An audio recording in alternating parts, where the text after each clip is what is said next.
What is happening? Give me a second. There we go. I don't know what happened, but surprise! Hello, hello. What's up, Forge? Apple.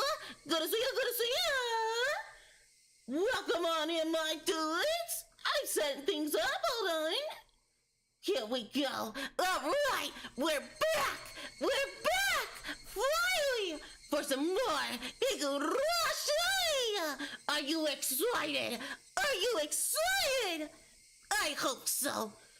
Because I need something. We are doing a surprise stream. It is early. Super early. It's like 2 in the afternoon.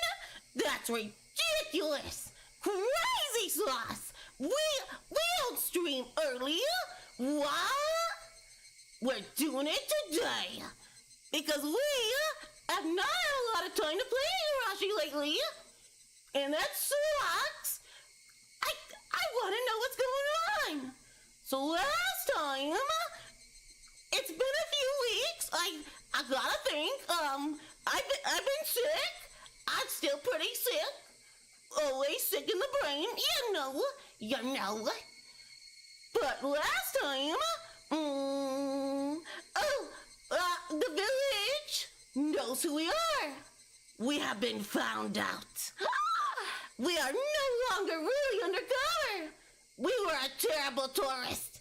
We couldn't keep our policeness in our pants. Ridiculous. Ridiculous. So now the whole village basically knows who we are. But they didn't tell us. So that's a little curious. I must know what happens this time. Let's do it!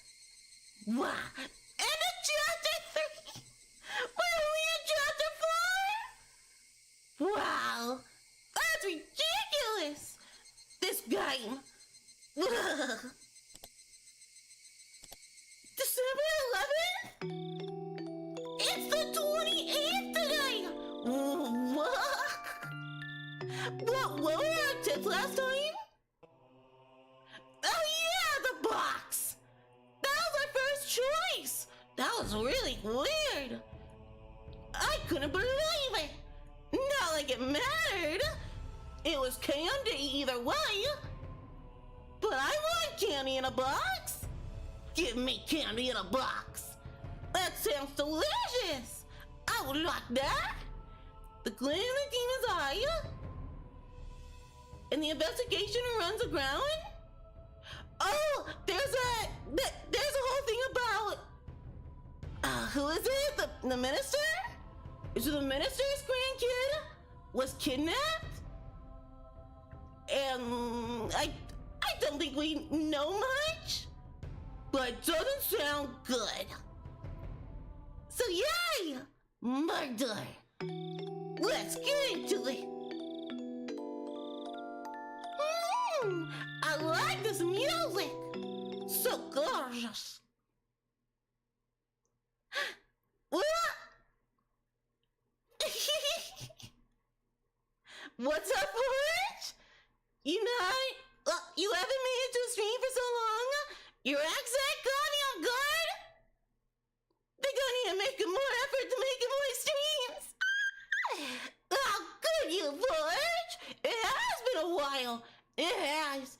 And I've been really sick. Like, but you know, we're still gonna have a good time and enjoy some wholesome deadly ring. Right? Right. It's perfect. It works out. Cause just Higurashi, nobody really cares what happens, right? But I gotta know. So doing an early stream kinda works. Yeah. Gets me in the mood to play the forest tonight. That's gonna be exciting. Cannibals. Ugh. Do you think Higurashi has cannibals? Let's find out. I had a restless night's sleep. I did nothing but turn over repeatedly during the night It seemed like it lasted for eternity. Even then, I eventually fell asleep at some point, not realizing how high in the sky the sun had risen. Wow! Mushy mushy! What? I'm sleeping here! I'm sleeping! I shook off the urge to go back to sleep. It was then I noticed the phone was ringing! Answer the phone! The time was almost 2:30 in the morning. Oh, fuck yeah, I'm going back to bed. It was clearly too late for a wake-up call. Is it? Akasaka-san, that's me! Good morning! It's Osho! Our bro! Our dude! Hey you! What's up, everyone? Skyo! Hi you! How's it going today, my bros? It's weird! It's weird doing an early stream! But it feels good! So how's your day going? Has it been a good one? Were you woken up by a phone call? God, that sucks! Speaking of putting up with nonsense, thank you, Sky! What? The sun is still up! I know! It's bizarro! It's the Twilight Zone! We're nocturnal! You're welcome, yeah! What did Sky do? What did Sky do? You can't just say that and then not tell us what he did! I must know. Don't give me this game ideas? Oh, don't give us game ideas. Well, it'd be cool. You just finished work, driving a funeral in the rain and fog. What? Grounded chicken for the dogs and BJs? Let me know if anyone needs anything. I need you to tell a story. What did Sky do? That was so much information, but nothing what I wanted. Apple, please. Oh, goodness. I wish the sun was still up for me. Ugh. My nose isn't pitch black since about 3:30. Wow. That's crazy. It is really sunny today. I have muddy dog prints everywhere. It is so muddy. It's so sunny and it's nice, but the snow is melting. And it's icky, but it's gorgeous. I really appreciate you, Apple. Sky did nothing. You did a bunch of yammering yesterday? What? What?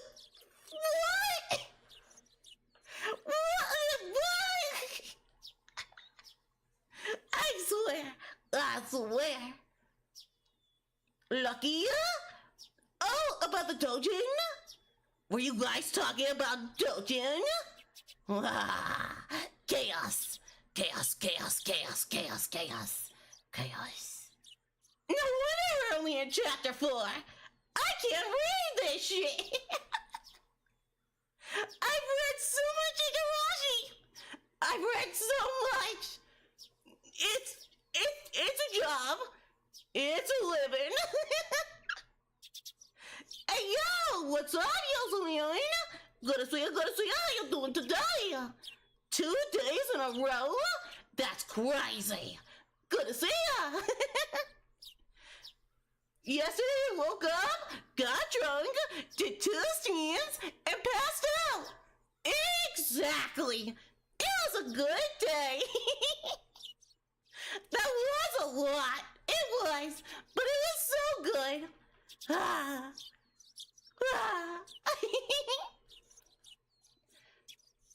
It was during Sky Stream.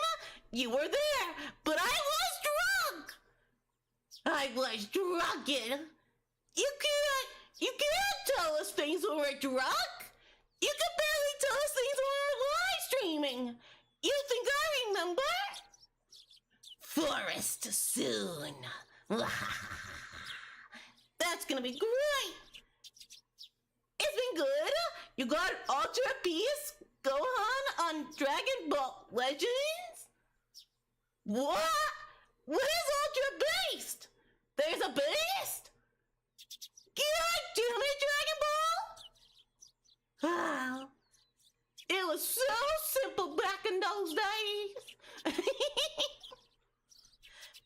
Yesterday was interesting. That's what we do. It's a great time. It's great. I also just brushed my teeth, so now I can finally have some tea. Yeah, that's good. That's good. And we do it again next Friday. Friday. Woo! Exciting! I gotta buy more alcohol. Damn. It's a character that came out 2 days ago in the game, and you already got it? That's crazy! Nice! Nice! 'Twas indeed a good time! 'Twas! I love 'twas. Just a great word. So good. But alright, back to the game. It's Oshi time! Waking up to the sound of Oshi's voice was a little bit too much of a shock. My delicate ears were ringing. Thanks to the shock, I was suddenly wide awake. Oh, that's right. Didn't we spend like the whole time playing a game last time? What was that game? Fuck! What is it? Mahjong? Right? Do we play Mahjong? For like 2 hours? I swear! So we got a little drunk and we had a good time. I don't really remember what the guy told us. I forgot. We were there to get intel, and I forgot the intel. Baka. Wish you luck. You're about to attempt Fallout 3 for the first time? I've never played a Fallout game. Damn. Good luck, though. Have a good time. We will be here reading. I wish I was playing Fallout. Beast Gohan is broken in the game? Well, he came out 2 days ago. Of course he's broken. They're gonna have to dumb him down later. Gets people excited to have him. 'Cause it's fun to have a character that's OP. It's great. And there is a buggy mess. Oh no. Your Xbox is gonna hate you? Well, there's your problem. You're on an Xbox. What? You. I swear. But alright. I was suddenly wide awake. Hello? Good morning. Could it be you just woke up? What? No, what? What? Shut up. You know you're on assignment? It's too not good to be asleep during regular business hours. Well, you don't know my business hours. So shut up. You don't know me. God damn it, Oshi. You're absolutely right. I'll be more careful in the future. God. Akasaka got no balls. Akasaka know these nuts. No nuts. Wow. He has a move you can't dodge? Well, that is broken. That sucks. You're broke, you can't afford a PC? Not their lack of trying. Aww. That sucks, Forge. One day. One day. What Xbox is that? Fallout 3? Is that 360? I have no idea. I'm a dumb. I have another tidbit that might wake you up even more. There is something interesting mixed in with the lost and found at the Himatsubushi police box. What? Lost and found? Was it my brain? Boom.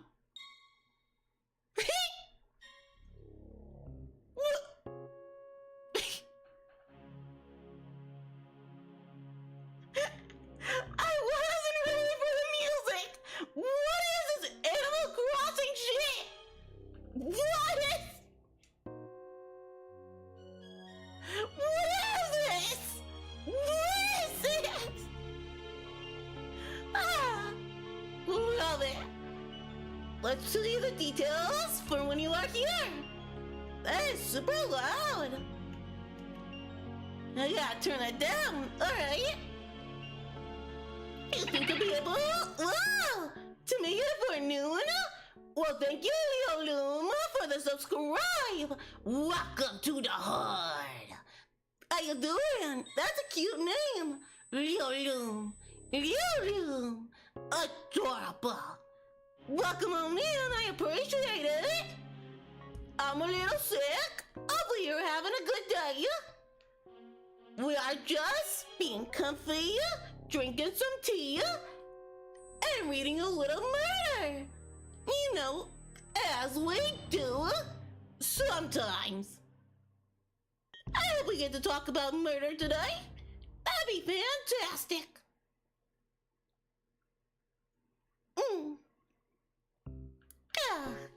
Good tea. No, I'll be there right away. Oshi already knew my mission was. Since Oshi said it was something that would wake me up, it was hard to believe that it would be irrelevant to me. Honestly speaking, judging by the information from Sato-san yesterday, sure, that was his name. Knowing that my cover was already blown, I couldn't wander to and from Hinamasawa carelessly. In other words, my investigation was at an impasse. If there's some information there that could put me back on the trail, that'd be nothing less than a stroke of good fortune. And you know I like a stroke. I mean, what? After washing my face, I pulled on my jacket and hailed a taxi, heading towards the Okinomiya police station. Yeah. Hello, Elsie. Oh, you're here. The genius mahjong player has arrived. That's me. I totally know how to play. My apologies for being late. So, exactly what popped up? With absolutely no intention of reminiscing about the last day's mahjong game, I pressed him to get to the point. Oshi, anticipating that I would act that way, cut to the chase without any resistance. Like I said earlier, something arrived from the Hinamasawa police box, lost and found, this morning. Yes? Lost items were turned over to the police box. I was sent it to the Okinomiya station after the paperwork was filled out. Oshi pulled out a plastic bag from a drawer and laid its labeled contents on the desk. Is that a wallet? Indeed. There was small change inside, but no bills. Oh. He thought that a pickpocketer threw it after pulling out its contents. At first, I didn't understand how this wallet, so far removed from Tokyo, could possibly be related to the kidnapping. If it had drawn Oshi's attention, it would have to be something dramatic. Like if the wallet belonged to that missing grandchild. That would be absurd. Like something that convenient would happen. If that was it, then there are probably initials written on the wallet. Do you guys write your initials on your wallet? Is that a thing people do? What? I never thought about that. Like the initials of Toshiki Unagai, the minister's grandson, T.I. Thinking like that, at this point, I didn't suppose that this wallet was something that could get Oshi so excited. Oshi, after putting on a pair of disposable plastic gloves, handed me a pair of the same. It didn't feel that this wallet was such an important thing, so I had my doubts on whether there was any point of putting on the gloves. However, I didn't want Oshi's intentions to go to waste, so I put them on. As you should, you little bitch boy. Oshi opened up the plastic bag and pulled it out, showing me the back. As I had imagined, there were initials engraved there. But it was slightly more detailed than what I had thought. With Toshiki I marked on it? Are you serious? So, how old is this grandson? Seriously, how old is the grandson? I thought this was a child. But he's got a wallet? With initials? Damn rich boy. Oh, hi, got it. How's it going? Good to see ya, good to see ya. I need some tea.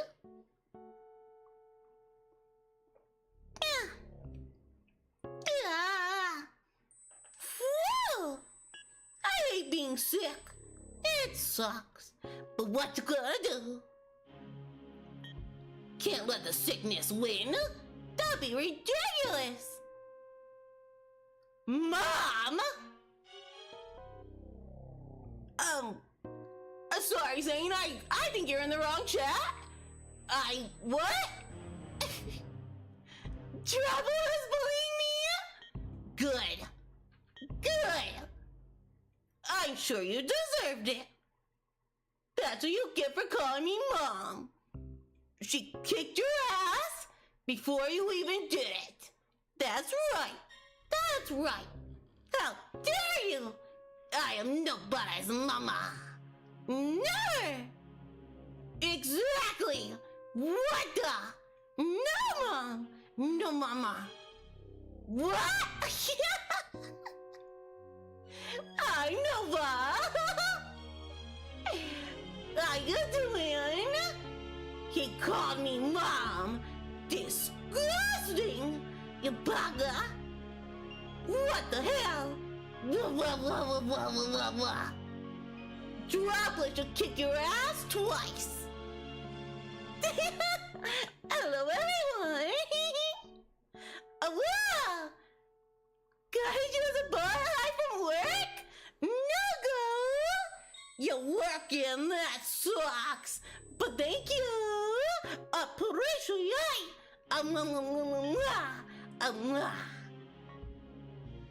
It should go through, right? Not. Not. Kaiju is a butt. High from work.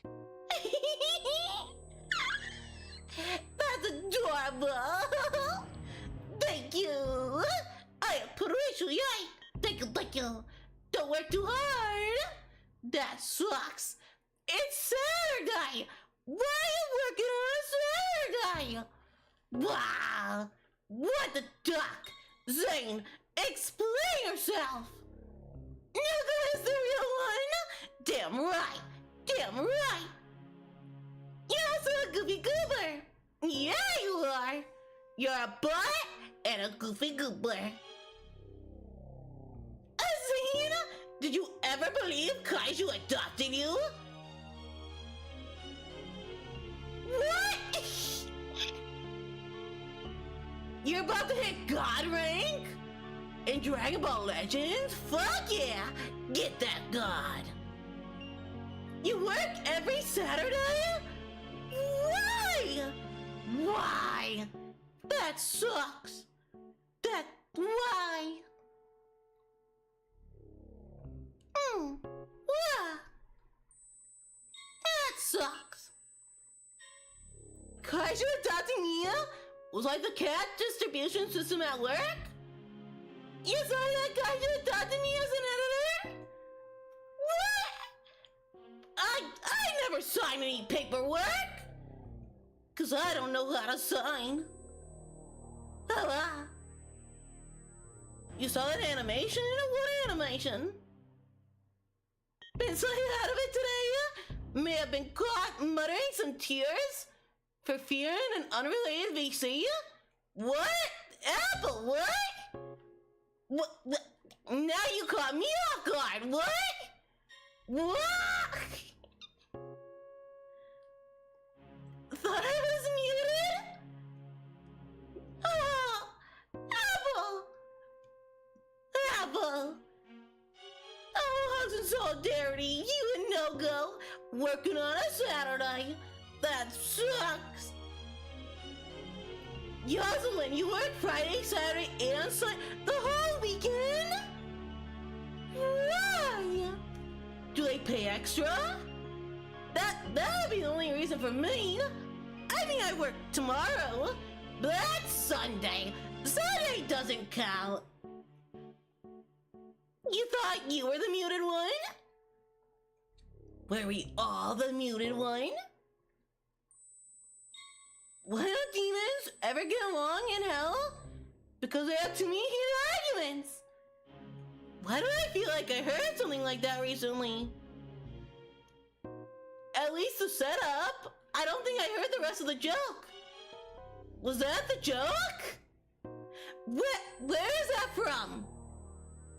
I feel like I saw it somewhere, but I don't remember. You're in line at the deli for cheese? Number 69. Nice. You're getting paid 9K? What? Give me. I want 9K. Give me. That would pay off so much stuff. God damn, I wish.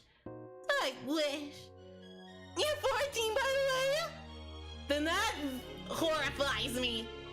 The only reason you'd be getting that much money is doing something bad. At 14?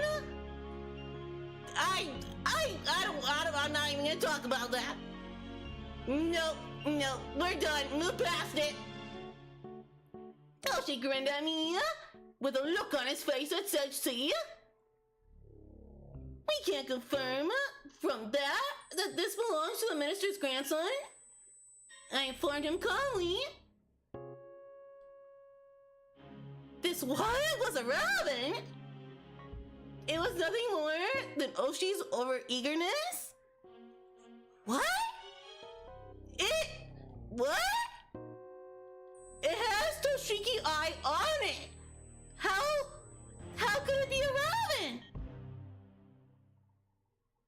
First of all, there's absolutely no way in this distant locale that the missing grandson's wallet will be found with such convenient timing. I mean, it's sus, sure. Doesn't make it irrelevant. After After all, the OTA wasn't related to the case in the first place. Did we determine that? When did we decide that? I thought they were. Huh? So, there's no way this wallet belonged to the grandson. I wanted to decide that was the case. Even I didn't really know. Even though what should have been a top secret case was leaked before I even been dispatched. In this situation, how could I say it? This was definitely unrelated. Would it be more prudent to pay more attention to the wallet? What is this guy? I thought we were a detective. What? This guy is an idiot. What? It only been a couple days since I arrived in Himazawa. But in those couple of days, due to the number of remarkable events, my nerves might have become just a little frayed. Shaking my head slightly, I clear of unnecessary thoughts. Oh, she opened the wallet zipper? It has a zipper? Revealing the contents. If you're getting 9K to work with your uncle at a flower shop for a weekend? Yeah, no. Inside was small change and a number of crumpled receipts. Oshi, from that jumble, put out a folded card. Seeing that, my heart stopped for a moment. It was a card from a dental examination. What?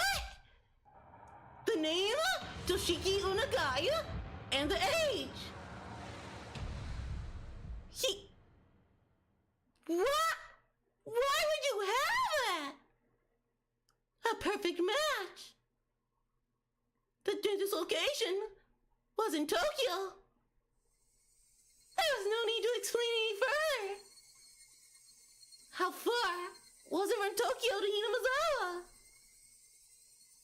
It was far enough that taking the bullet train and cars would still take several hours.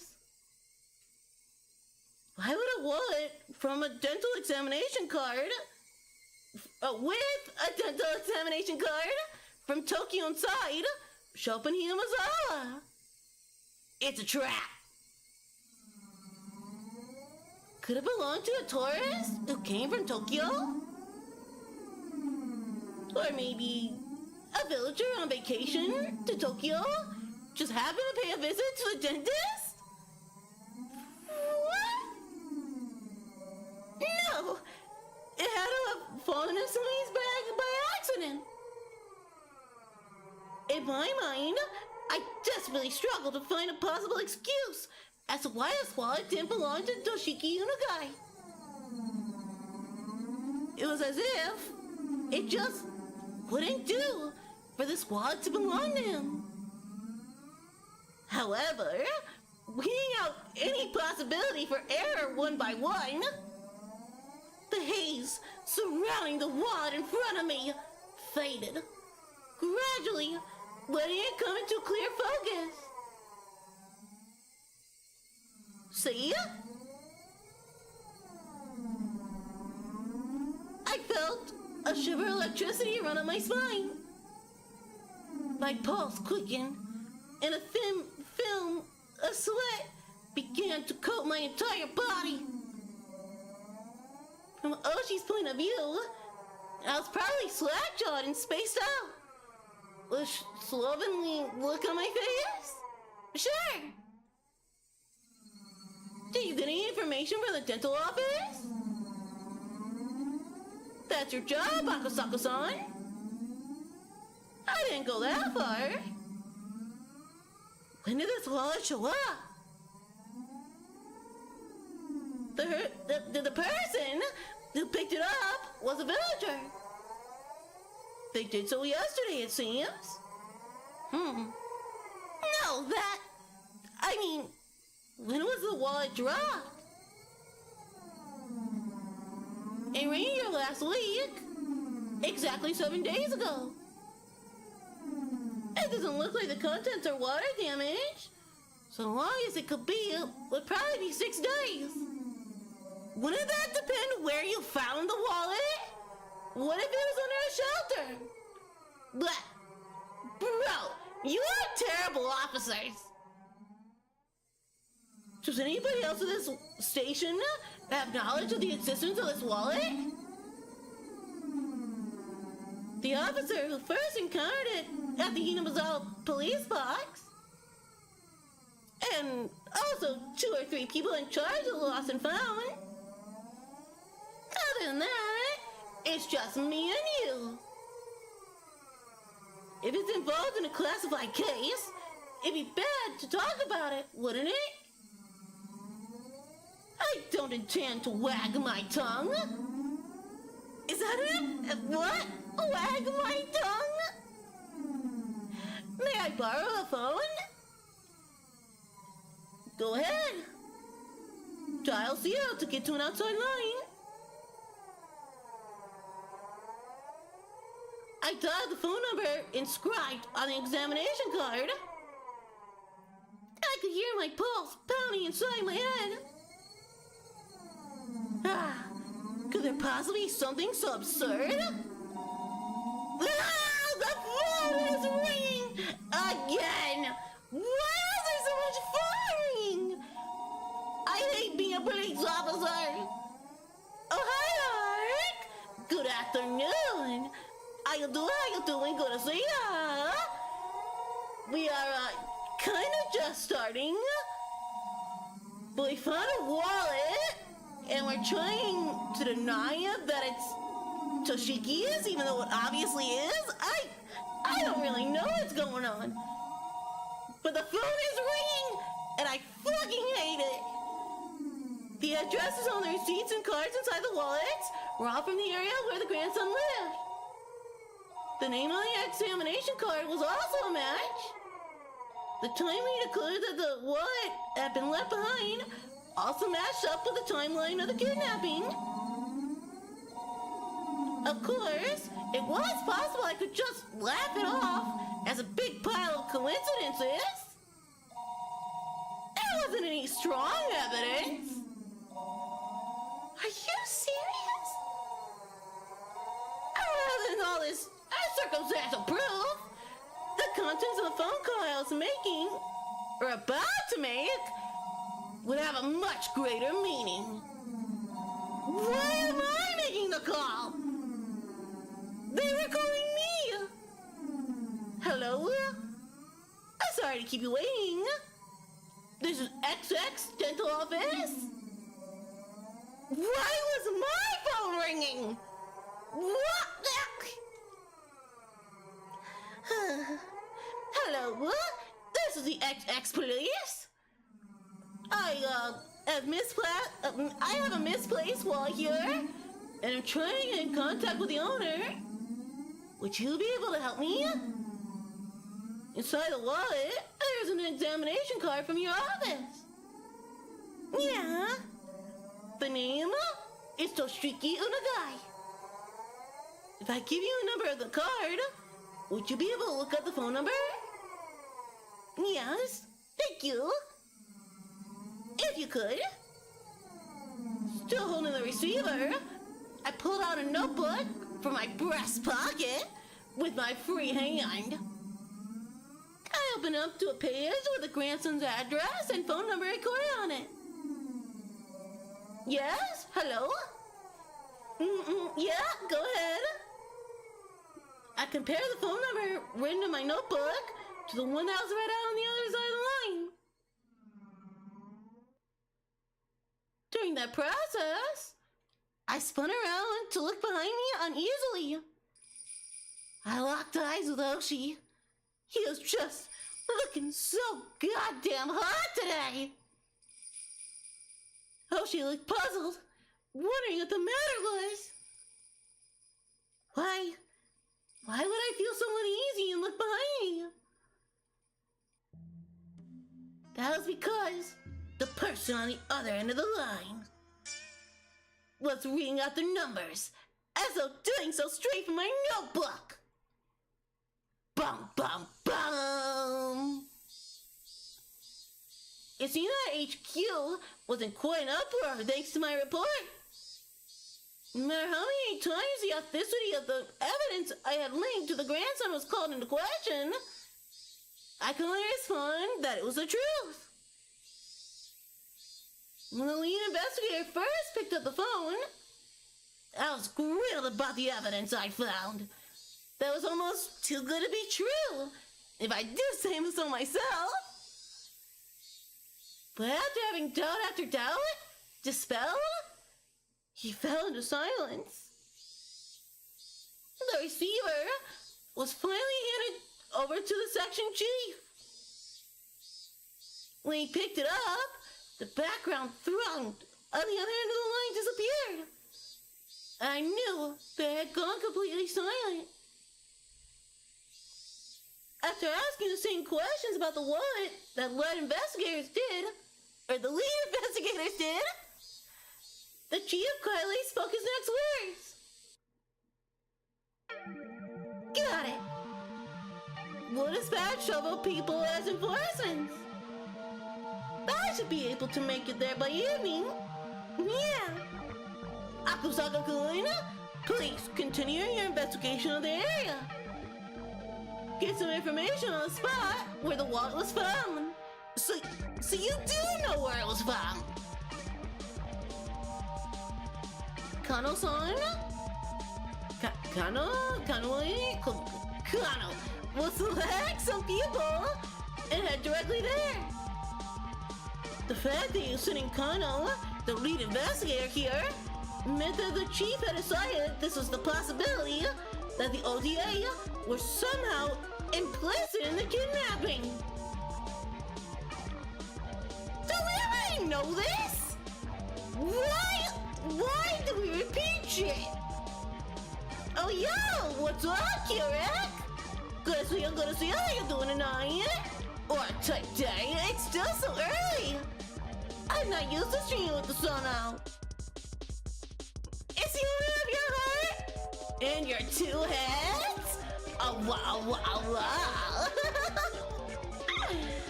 Well, sounds like you're having a good day. Oh, we had him on Christmas, after Christmas. It's time for pineapple stuffing. Hey, yo. That sounds delicious. I am hungry, holy fuck. I did not realize I was hungry. No wonder I don't stream during the day. My stomach growled. It was amazing, you bastard. I bet it was. You bastard. You don't bring any for me. How could you? How could you? I'm so hungry. I got food. I'll make something later. Alas, you didn't get to bring it home. So you didn't get to try out your plan for it? Hey, yo. Apple, no! Apple, no! You brought some cake home as well as berry tart cookies? Oh, that sounds good. Cooking some up in a waffle iron? And using it as bread for a ham sandwich? How? What? Including a honey glazed chicken? That was a burp. That was gross. But stop it! You guys are making me hungry. You bugger! You will pay for your sins. You shall pay. I'm so hungry now. We're supposed to be focusing on a kidnapping. All I can think about is food.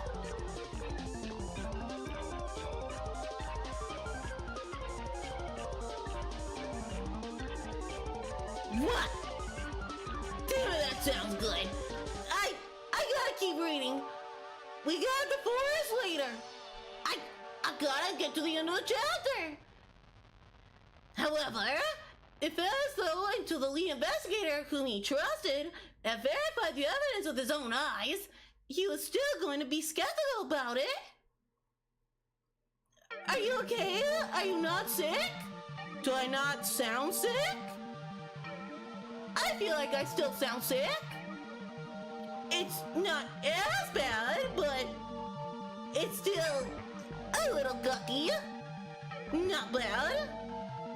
Ah, stop talking about food! You bastards!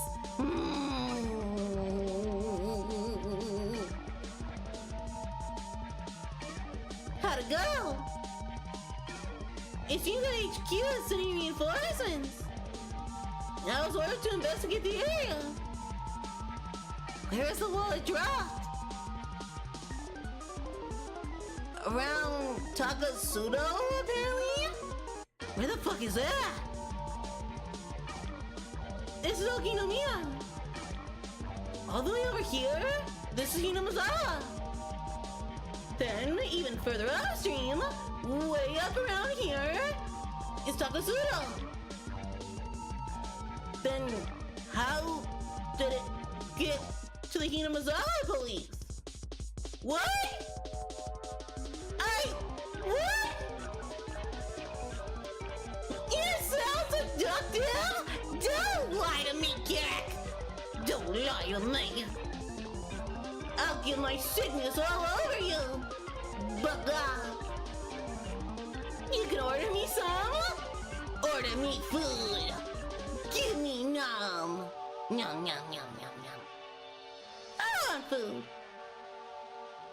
You made an earthquake earlier because you dropped your wallet? What? I can order some chicken tenders for Yo-Kaiju? What sauce would you like? I like barbecue and ranch. That's the generic one. Is it got hot honey though?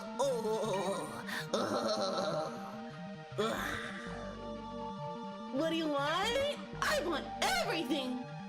All the things. Everything. I'm so hungry.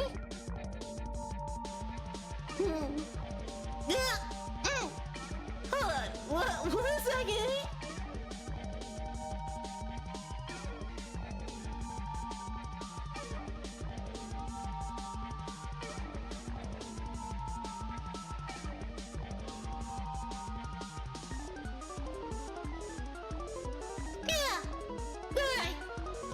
Sorry. I had to blow my nose. It's disgusting. Gross. Need you hear food addiction? Kaiju getting angry. I'll give you everything, plus my wallet.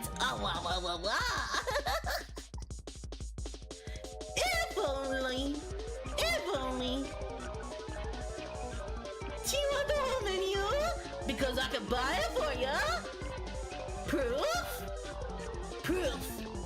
Do it. I don't know how you will prove it, but do it.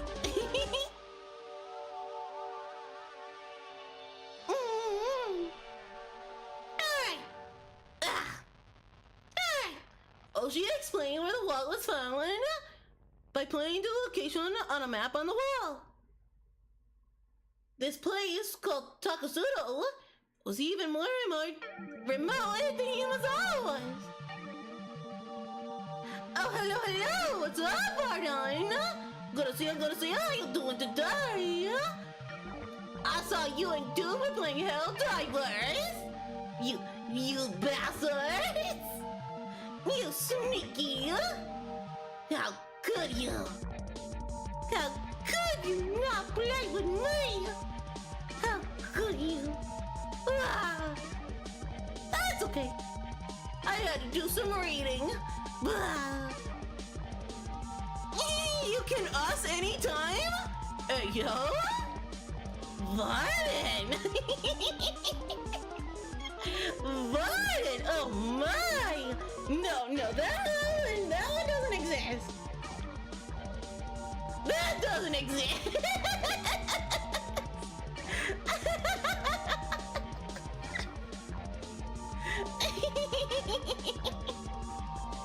No, I like the sentence the way it was. You gotta buy yourself some hell divers? Oh hell yeah! Oh hi Flashby! Good to see you, how you doing? You'll be watching Murder Drones after the stream? Oh hell yeah!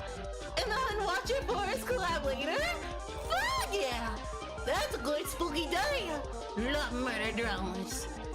You forget words sometimes. Who needs words? We don't need them. It's going good. You're going good. Good.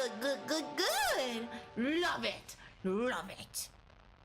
We have done like nothing for an hour. They found a wallet with literally the grandson's name in the wallet. A dental record in the wallet. And they're like, no, that couldn't be his wallet. That's impossible. That's ridiculous. What are these police officers? And what the fuck? Takasudo? We never heard of that place. There's hardly anybody living in the area around Takasudo. Then how did they find it? It was deserted a long time ago. It's littered with abandoned houses.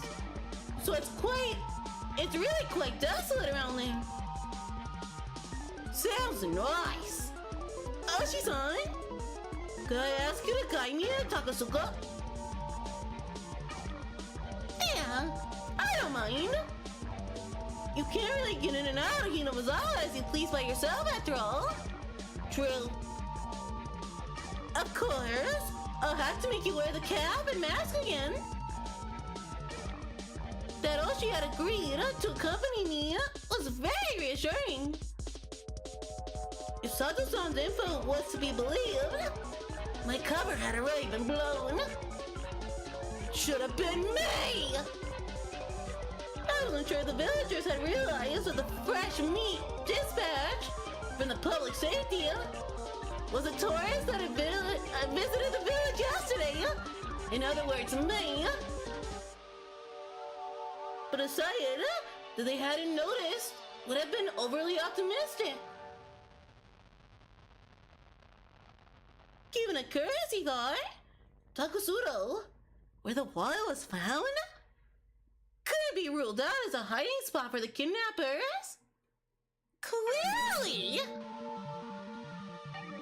The Takasuka area didn't have any resident buildings, nor was it alongside a highway.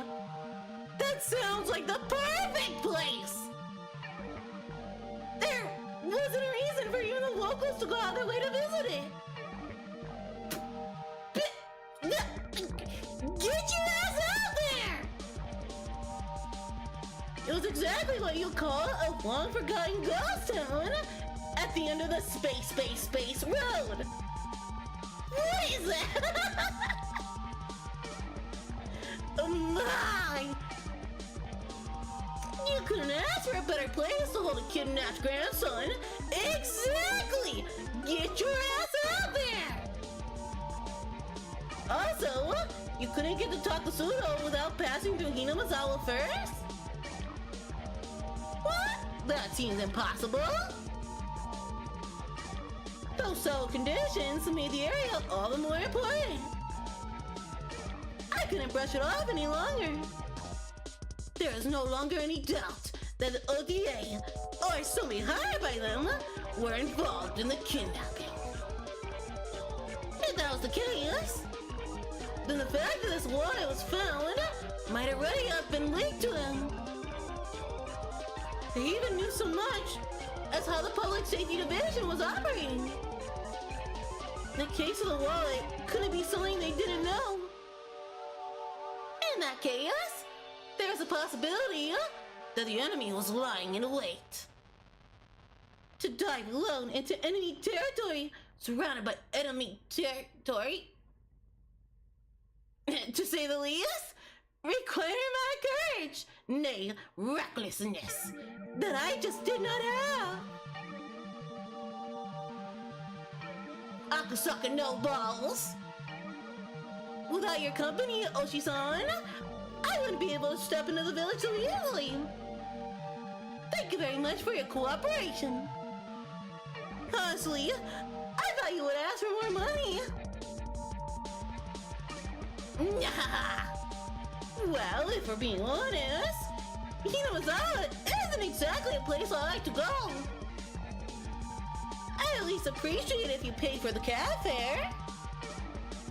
And still, it's not a request I can refuse from a friend that's playing the same table as me. Ah, Niffle. Oh, she grinned and he's pounding me on the back. Hey, yo! It struck me that he just didn't want to jump ship rather than have any sort of sense of duty towards his job. Yeah, he said duty. And so, that didn't really matter. Right now, I really appreciate the gesture. Well then, shall we hurry up and get going? If an enemy knew that the police had obtained this wallet, then they probably would have moved the hostage to a different place. There wasn't a moment to lose. But Oshi, without regard to the fact that we were about to head out, began to remove his jacket? What are you doing? Hello? Just a precaution? I was waiting for the porn music to drop. I guess this is our porn music. What is it? What is that? That sounds horrible. Wow. Oh, are we gonna play more Dragon Ball? Of course. Of course. I want to get back into it. It's just, we've had no time. It's been insane. We've been so busy. And I've been sick. Sucks. But it's fine. If you want me to poke the beehive to get your honey, I have to be rather well prepared, you see. Yo! We are so gonna bang. Do you want to pull one too? What? What else she pulled from the drawer below the desk? With a stab-proof vest? Nut.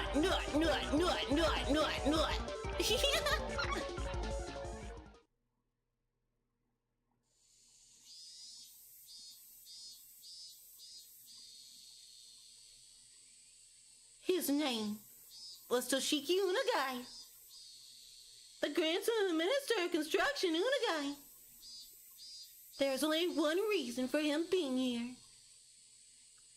If you didn't include gym or art class, his grades were above average. And that was the result of having private tutoring sessions twice a week. Damn rich boy. If you omit the fact that he still couldn't do pull-ups, there wasn't much else that would make him hate school. Of course, he understood full well that his grandfather was a cabinet minister. But he also knew that not too many people were interested in that relationship. He didn't like to go out of his way to bring up his grandfather, or to call him the Minister of Construction. And finally, he at least tried to know a little more about what kind of work the Minister of Construction did than your average Joe. What that entailed was that when you tried your best to make life better for the masses, sometimes you make a few enemies. He knew that all too well from the time he spent as a class representative Of course he was. His grandfather had many enemies. He knew they might personally catch him in the fallout, so he had to be twice as cautious. He was taught by his parents. That's why, the moment he was kidnapped, he instantly knew that this was one of those occasions. How old is this kid? Seriously! He understood that he wasn't being treated as Toshika Inugaya, the person, but rather Toshiki Inugaya, the grandson of the Minister of Construction. That he wasn't personally at fault, but that this was a result of some unavoidable trouble with his grandfather's work. It made a little difference, but he realized it wasn't because of anything he did. He was able to relax, if only a little. Of course, at first he was struck with terror befitting his age, which is wondering what's gonna happen to him. But after a while being tied up and only able to stay laying down, he began to ponder a great many things. Like how it's lucky that you are not a girl. My God! First, he thought about the reason he was being abducted like this.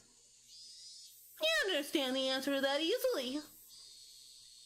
He was taken hostage to coerce his grandfather, the minister. There's no doubt about that. He didn't know exactly what the Minister of Construction did, but it was easy to imagine that there was much to be gained from threatening him. He respected his grandfather more than most. He earnestly believed that his own grandfather was within the top 20 of the most important people in Japan. That was exactly why he wouldn't forgive anybody who tried to threaten his beloved grandfather. More importantly, he wouldn't forgive anyone who would use him as a tool to threaten his grandfather. His grandfather was really busy and rarely had time to meet with relatives. That's why, with what little time he did manage to scrape together, he just dropped by unannounced.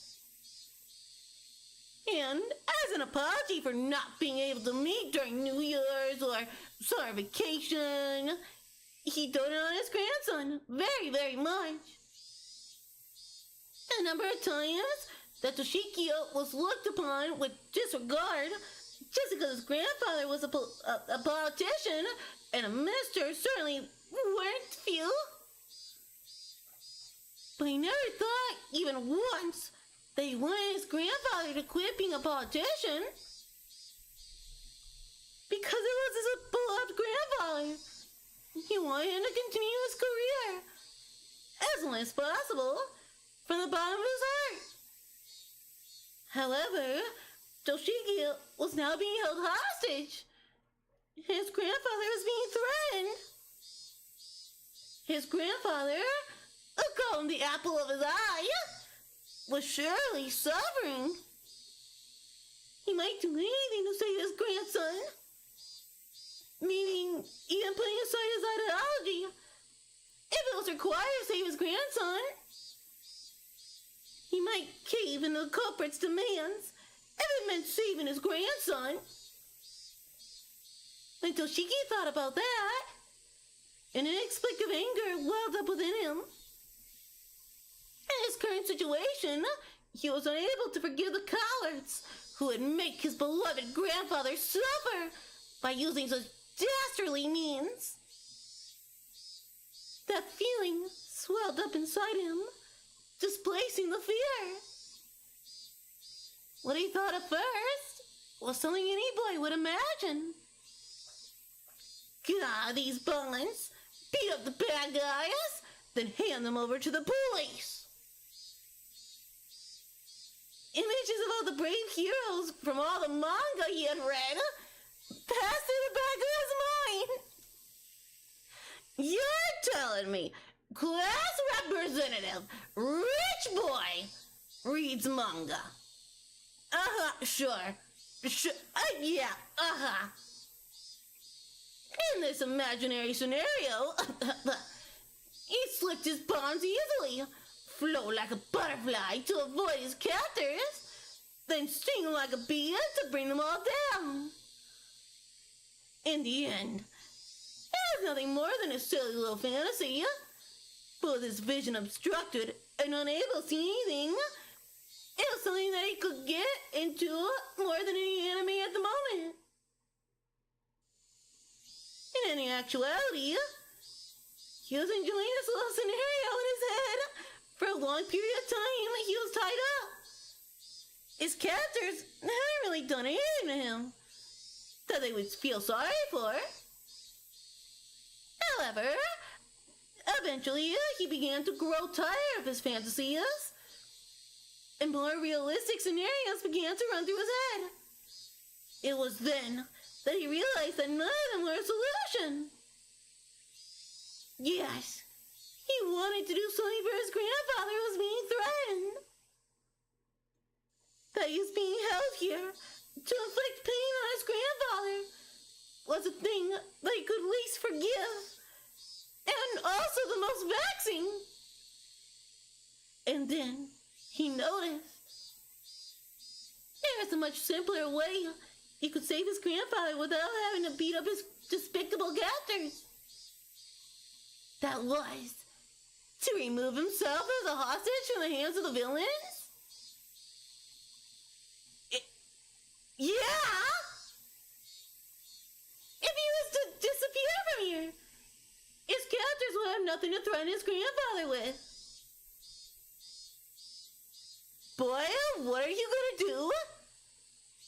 The captors had to restrain him, but they didn't treat him roughly, and they made sure he was fed well enough. Meaning at most, he has nothing more than the means for their threat. They weren't looking to bully or kill him out of spite. If he behaved, no ill would befall him. And realizing that gave him a strong sense of courage.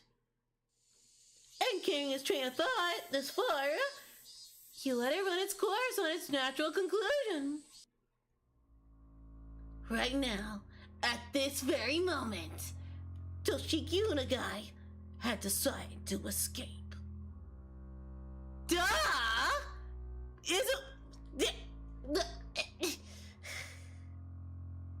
I hate this writing! It's so... Oh, hi, Elliot! Good to see you, how you doing today? What's up, bro? We're dealing with kidnappers. It's great! These guys are all morons. Every goddamn character. They're so stupid. Just why? Why?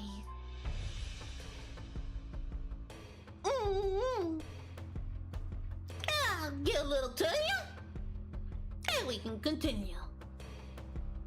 His ears have been stuffed with a sponge-like material, acting as makeshift earplugs. However, they didn't actually do much to block out any sound, and he could overhear everything his captors were saying.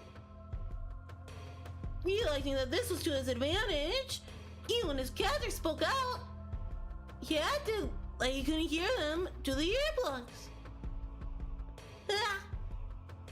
His captors, thinking that he couldn't hear their conversations, talked about all sorts of things without any reservation. I got burps. Burps. Blah. Yeah.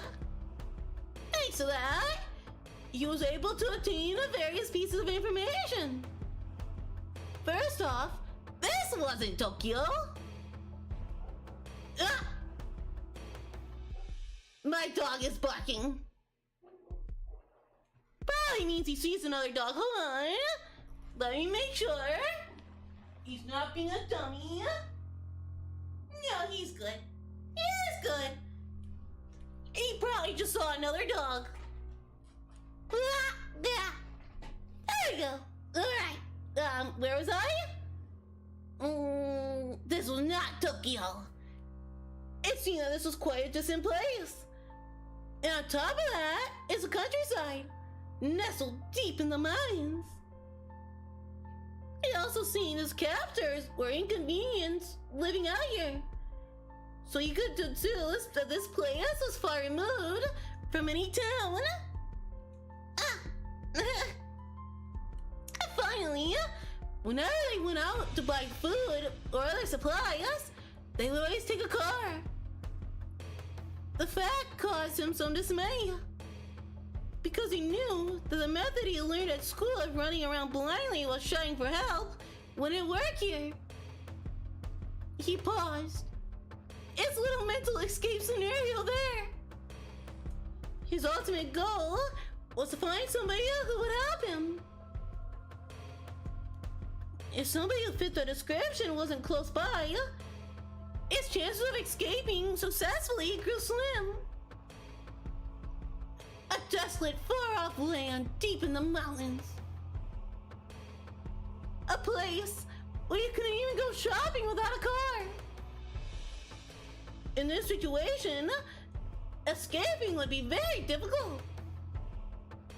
He grew depressed, and after a little while, he returned to his original scenario. Imagining becoming a hero, like in the manga he read, and being down his captors became his respite. However, as he played those delusions out in his head, his heart, hating to surrender, continued to search for a way to escape. And then, he thought of a way.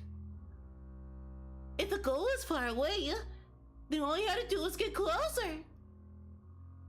His goal, in a nutshell, was to find somebody who would help him. In other words, somebody other than his captors. No fucking duh. If he faked being sick, then his captors would have to take him to a hospital or bring a doctor to him. They'll probably be reluctant to do that, but he already knew that the hostage was more important than anything. In the off chance that something happened, like him dying, occurred, they wouldn't be able to threaten anyone anymore. Luckily, he had an experience that would help him fake a serious illness. Being a rich boy. At the end of last year, he was inadvertently involved in a car accident and had to undergo surgery. The scar from that surgery was clearly visible on his lower torso. He called the pain and suffering from that time. The existence of the experience would make a huge impact on the realism of his performance. He was quite confident in his ability to fake an illness.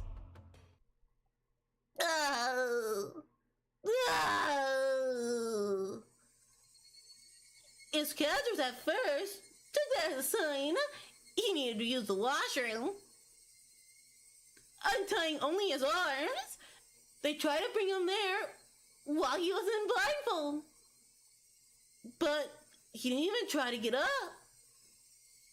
His hands, now free, only clutched to his abdomen as he writhed in pain and agony.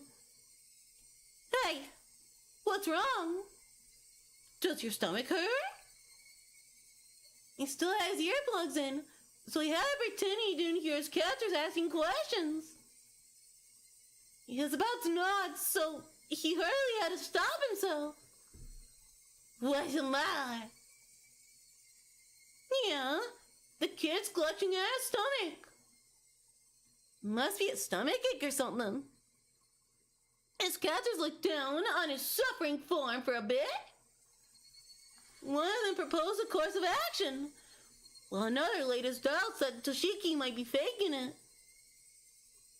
What's wrong, boy? Your tummy hurt? His ears are plugged. He can't hear you. Well, that's a problem. Do we got any medicine that'll work on stomach pain? Might wanna go to a pharmacy and buy some.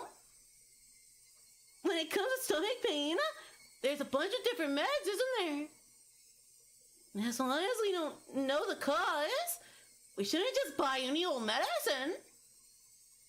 Hell, this stomach. Maybe it's just constipated. If you buy some medicine for that, maybe they'll calm down.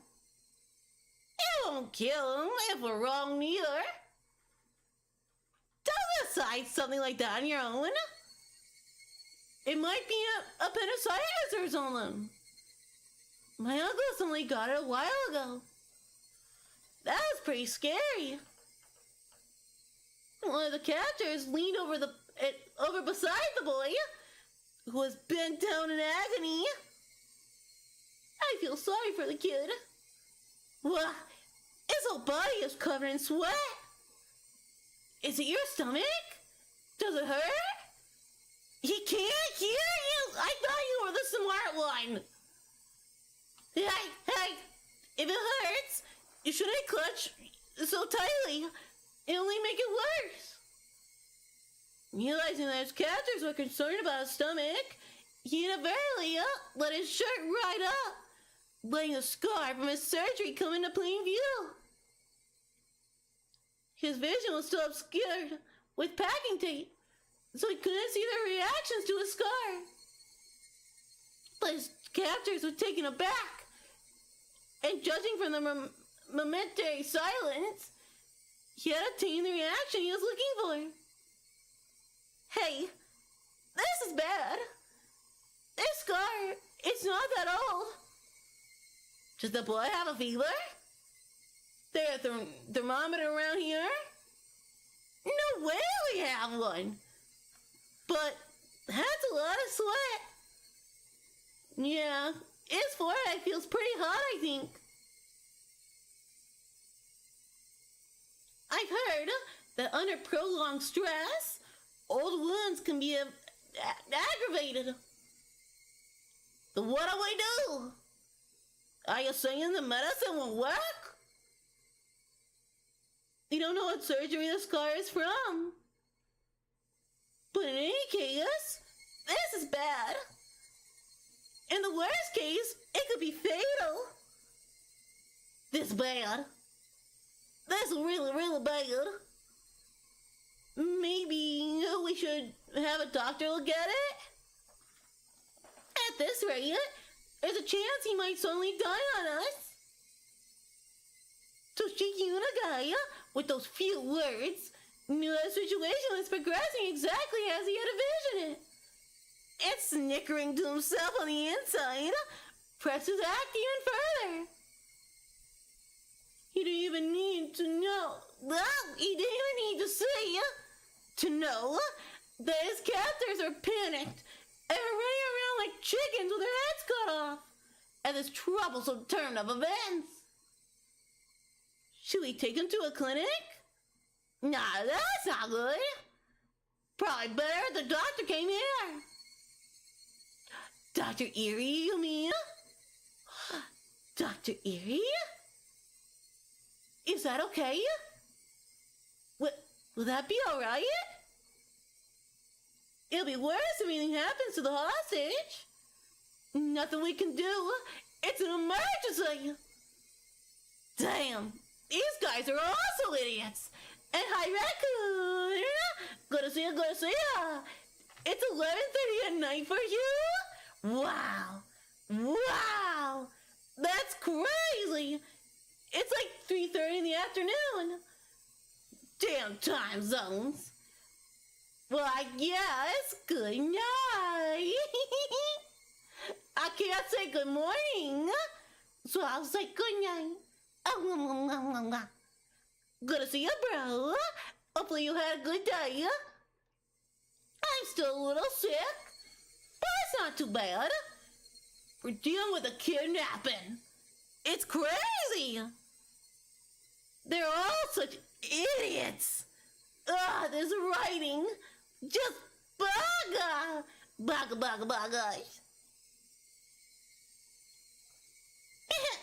Good morning, good evening, and good night. That's right. God, I love the Truman Show. That movie is so fucked. It's not in your time zone too? Damn you, time zones. Damn you. One of the captures hurriedly left in the car. Another of the men, completely shaken up at this point, wiped the sweat from his forehead with a handkerchief. His forehead. It looked like they were bringing a doctor. As long as the doctor wasn't an accomplice, that doctor was his goal. Why would you think the doctor would be on your side? He was someone you should seek help from. His captors are pretty worried of that happening. They wouldn't be prepared for it. This will all come down to luck. Some of the sweat emerging from his brow was from that nervousness. At that moment, the packing tape that was covering his eyes and ears were turned off. The burning light that he was seeing for the first time in several days hurt his eyes. After that, the gag that made it hard for him to breathe was also removed. Are you alright, kid? We're bringing a doc to you right now. Just hold on a bit. The doctor was coming. The doctor was coming. Hello. Now, how is he going to ask for help? How is he going to get away from his captors? A plethora of thoughts began swirling through his mind. You don't get to see that word very often. Plethora. I think you know this already. But don't say anything unnecessary to the doctor. We don't want to hurt you or anything. You understand that, right? Toshiki Unagai nodded while feigning pain and obedience. His expectations and the enemy's expectations. Whether they thought he was faking his illness or not, they knew what his goal was and would try to stop it. His stomach contracted from the stress of this gambit, making it seem like his stomach really was starting to hurt. No, it really was. But there was no reason to panic. If he failed with his approach to the doctor, there is nothing to lose. If there was something to lose, it was his method of faking illness to get in touch with the doctor. If he could think of other methods from here on out, it wasn't much. But at the present, this was the easiest and most dramatic way he could think of. Yeah, the more he thought about it, the more it looked like this was his first and last gambit. Eventually, he heard the sound of a car approaching once again. The sound of the car doors being hurriedly opened and shut. The sound of several footsteps approaching. It's Dr. Eerie. This motherfucker! I still will never trust you! I don't like him. Do not come near me. A young man in a white medical coat. As he acknowledged the boy, a suspicious look showed itself on his face. Who's he? He's not one of the kids from the village, is he? The captors didn't respond. From the looks of it, the young doctor had realized that this was an abnormal situation. One of the captors talked threateningly. That's got nothing to do with you, Doc.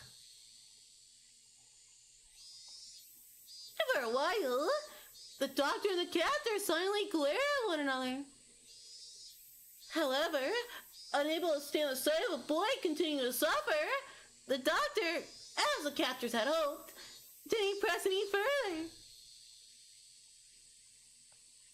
I'm concerned about this old surgical scar. What kind of operation was it? We don't know. I should really bring him back to the clinic. Doc, he really can't do that.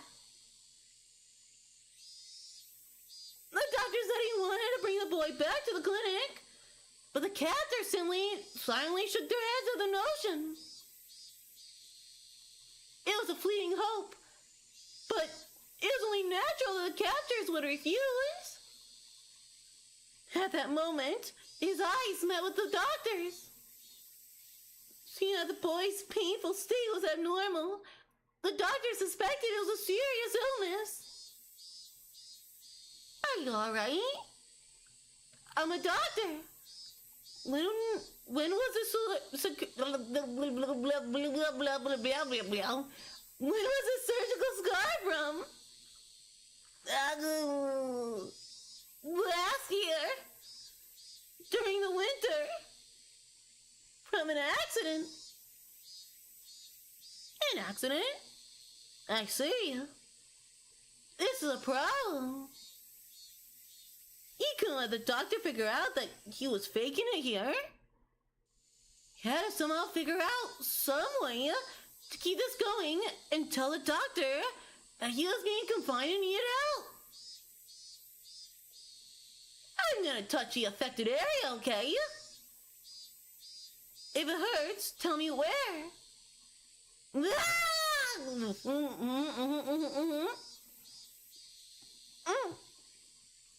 Seeing that it was extremely painful, the doctor crossed his arms and began to ponder. He had to somehow get himself to the hospital. Toroshiki Unagai, faking this illness, was a performance of a lifetime. Blah. Yeah, was that only part 1 of this chapter? Holy shit!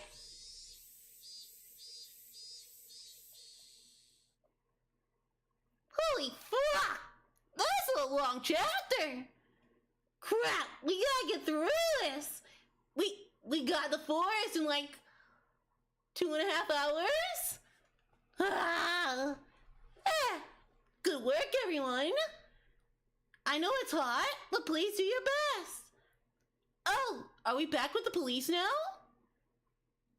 If you catch anybody illegally dumping, please contact someone immediately. We'll act quickly. Thank you for your cooperation, Oshi-san. Please. A gap wide enough for a single car was opened up in the barricade. Oshi, showing his gratitude, or perhaps a threatening attitude, with a short beep on the horn, rolled the car forward to the checkpoint. This time, my appearance was very embodiment of the word suspicious. Oh, yeah, a baseball cap, a mask, sunglasses. On top of that, even though it was sweltering, I was wearing a hoodie. Any respectable police officer would loathe to not stop me for questioning. I had meant to be overcautious, knowing full well that my face was known. But it might have already been too late for that to be any use. Using that as an excuse, I doffed the unremarkably hot hoodie and windbreaker, ripped off the mask and hat, and threw them in the seat behind me. Cranked up that I'd say. Oh my. Is that okay? With a cheap little disguise like this? They probably figured it out anyway. Nah, that just might be the case. Oshi, probably thinking that my unexpected behavior was funny, continued to laugh. The beautiful and pristine scenery of Hinamazawa spread out before me. The village itself would have been quite beautiful if it weren't for the complicated circumstances surrounding it at this very moment. I would absolutely love to take Yuki here for a drive one day. Come to think of it, I didn't get a chance to call her last night. I played around with the idea in my head. But in reality, this village wasn't all sunshines and rainbows. I had heard everything at the prefectural headquarters. At the heart of this village, the intelligence network that the three families wielded was, due to blood ties and regional relationships, unbelievably well organized. Their net spread not just around Hinamazawa itself, but encapsulated the entirety of the city of Shishibane as well. When I heard that, somewhere in the recesses of my mind, I didn't take it completely seriously. How could a local organization out in the boonies here have something so grand? I couldn't deny that somewhere in the back of my mind, I had ridiculed that thought. But not only were they really threatening the minister, but they had demonstrated that they had a complete grasp of our movements, which are supposed to be top secret. They're almost like secret police that control a small Eastern European country, like some spy novel. The villagers here wouldn't bat an eye at getting their hands dirty if it meant fighting the damn project. I also heard something like that at the prefectural headquarters. And now that you mention it, when I first arrived here, Oshi also said this place was a war zone, didn't he? The residents of this village, at the same time, freedom fighters. Although, by definition, they were no different than guerrilla or militia. They weren't protected by the Geneva Convention, but they also didn't have to adhere to those rules either. This place was more of a quagmire than any legitimate battlefield. A secret war was unfolding. I could drive along because Oshi was with me. But if I was to leave this car for something as trivial as looking for a vending machine, there's a chance I wouldn't return. Even though a single shot hadn't been fired, this was a battlefield. No, the reason why bullets weren't flying was simply because it was hard for a citizen to obtain a gun in Japan. Now, if this was America, this would be a very different story. So they probably just equipped with weapons other than guns that were easier to obtain. That was why Oshi was wearing the stab-proof vest, wasn't it? Oh. Akasaka-san, are you nervous? Nyufufu? The fact that I was apprehensive was, of course, picked up by Oshi. If you already figured it out, there's no point in trying to deny or hide it.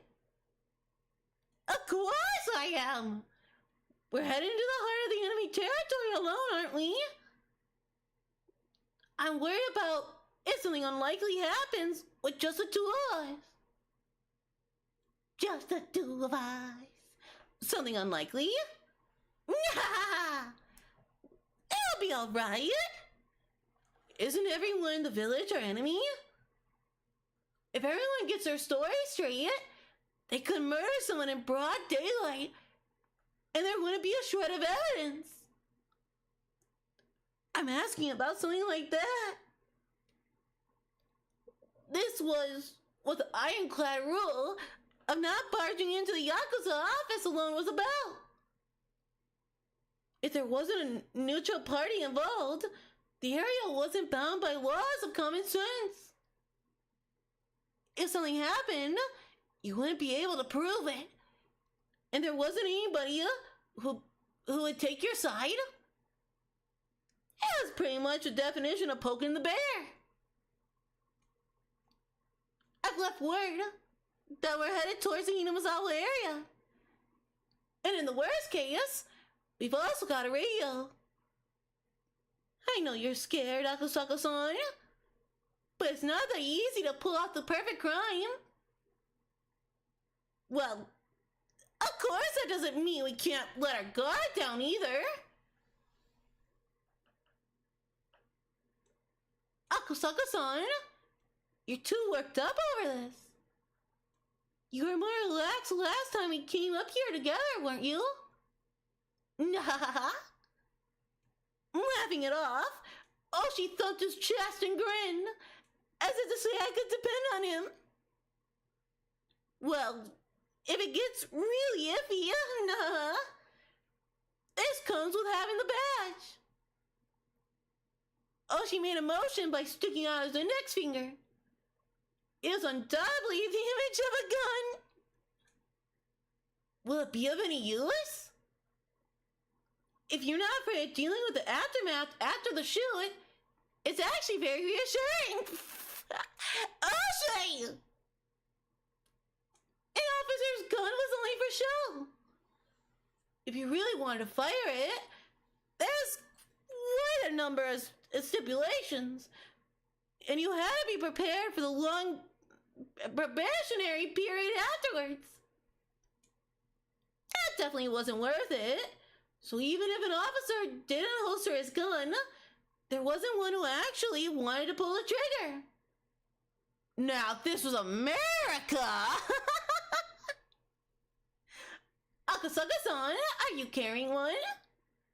A piece? Well, yeah. You ever fired it? I have. For training, though. Well, I guess that'd be true. Well then, have you, Oshi-san? Me?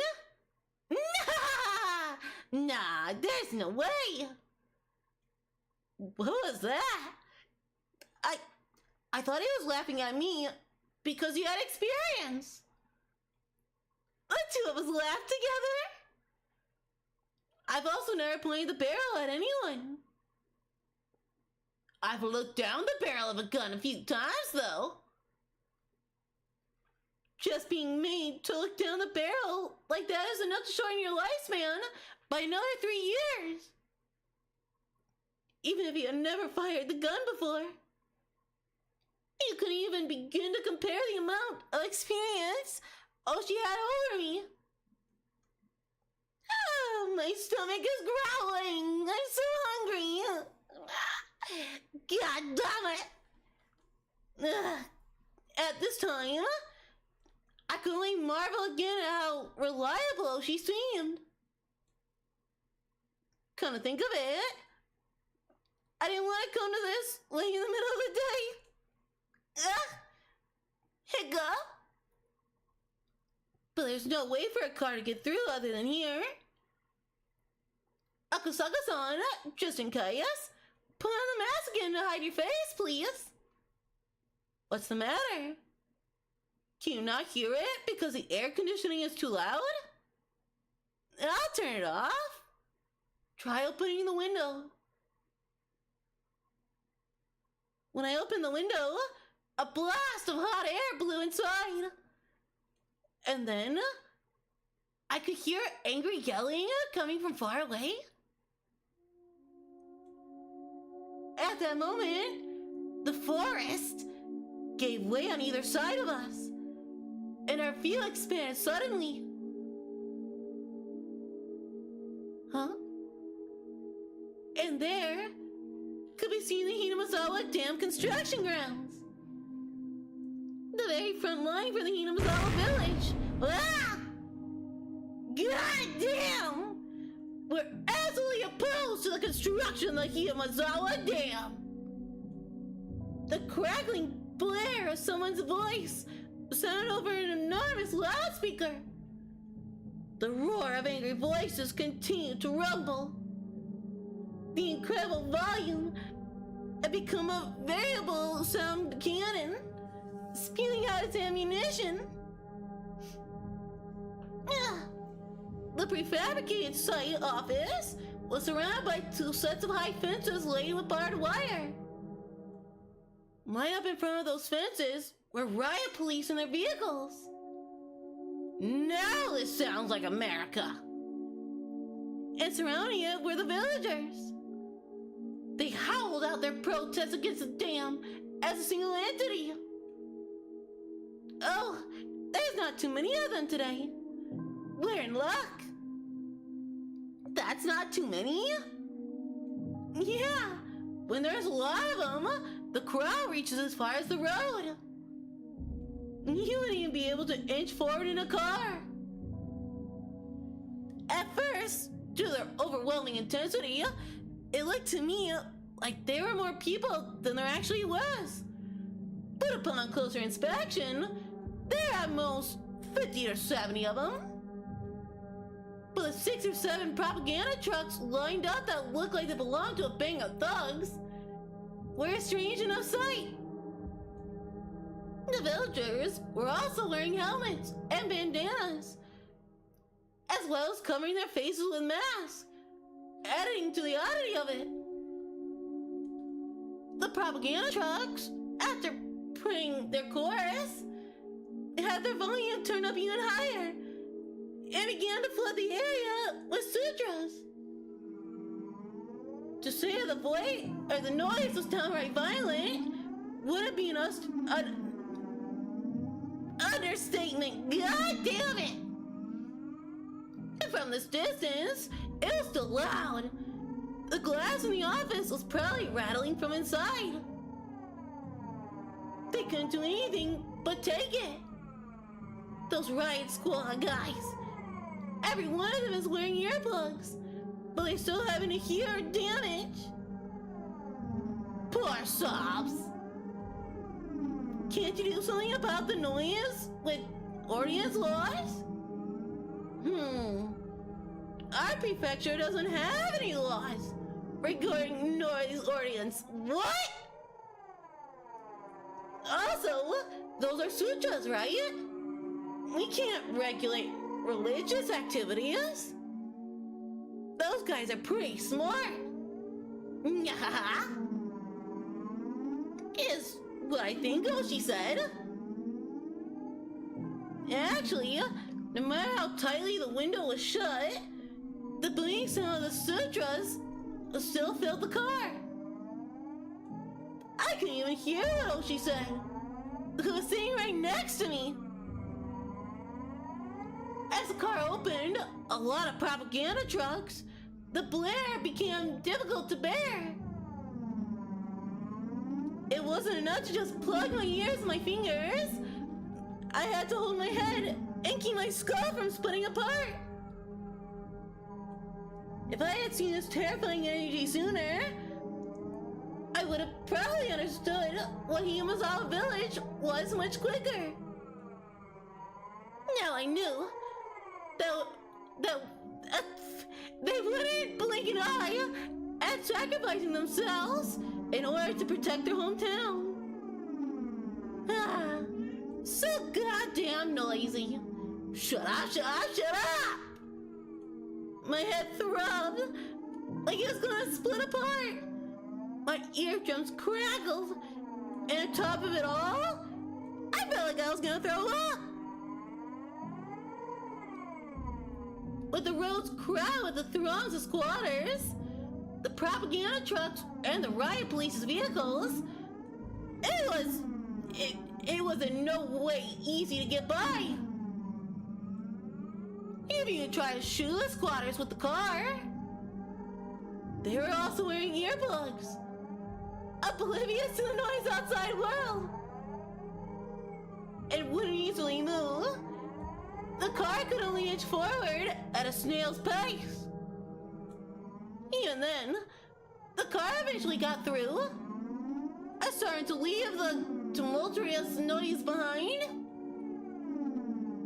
Hey, the bald guy there was playing mahjong with us last night. Remember him?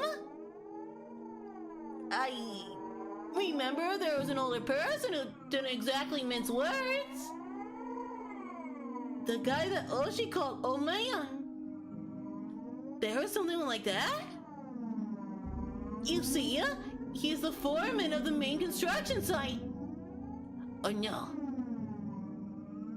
He's probably holed up in that prefab building, trying to work while irritated out of his mind. Poor fella. You wouldn't be able to stand it if it's like that every day. Yeah. There's no end to the number of people who can't handle it and quit. But every time that happens, their wages go up. So, I won't say it's in vain. Even having to deal with all that noise and hostility, they still made a wage that Oshi found inevitable. Damn it, these guys! Can they hear or can't they? A group of scooters were in the way of the car. Oshi, sufficiently annoyed, laid into the horn, but there was no indication that they were moving anytime soon. In this din, could you not even hear a car horn? Or did they hear it and were being malicious? If there were any riot police nearby, they would have made people move. But it just so happened, they weren't any around here. Ah, jeez. Wait a minute. As she opened the door, the hot air and more heated roar of the crowd spilled into the car. Ah! Oh, she said something as he grinned widely, but I couldn't hear what it was. He was getting them to move. Something like that? Oh, she stepped out of the car and closed the door. The din faded slightly. I stared blankly at Oshi, headed towards the group, and started some sort of conversation. And maybe we find the minister's grandson in Takasudo. At the very least, I wanted to find him there. Find him and slit the cursed bonds of this incomprehensible village. I could only pray. At that moment, a shadow suddenly crossed over me. Somebody was standing right outside the passenger side window, blocking the sunlight. I spun around and looked up and realized who the black-lit figure was. What?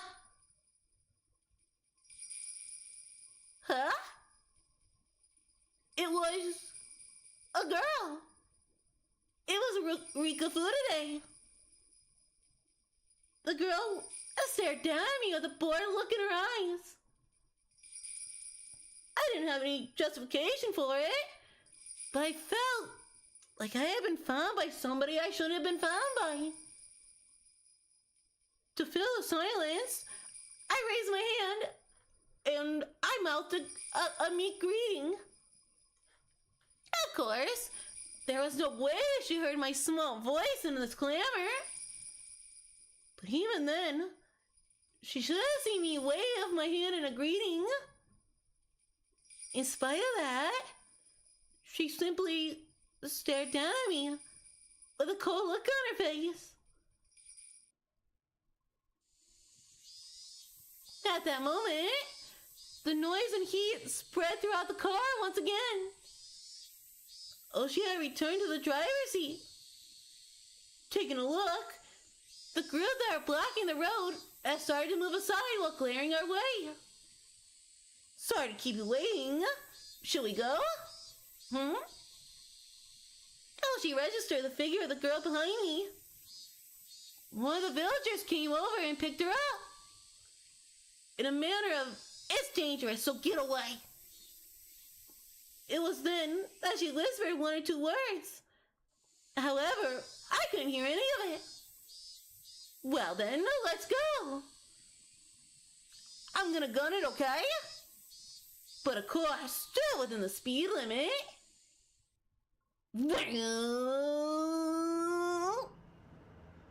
As if to shake off the still audible angry voices, Oshi floored the gas. Along with the roar and the din and the shouting, the villagers and the girl quickly disappeared behind us. As soon as we're through here, we're in Takasudo. Are you okay if we end up getting into a firefight? Don't be fumbling with the sages at the last moment, you hear? Nyofufu? Oh, she laughed mockingly again. I was more concerned with what that girl had said. However, as I was vaguely bothered by it, what was she trying to say with that apathetic and candid expression? Suppose it's normal if you're nervous from here on out, but if you don't deal with it, there's a chance you might do something rash. But there is no longer a way to confirm what the girl had tried to tell me. It might have been that girl who warned me to go back to Tokyo again or else. Was saying to me, who's here now, ignoring that warning. Even though I warned you. What a fool. I had the feeling she said something like that.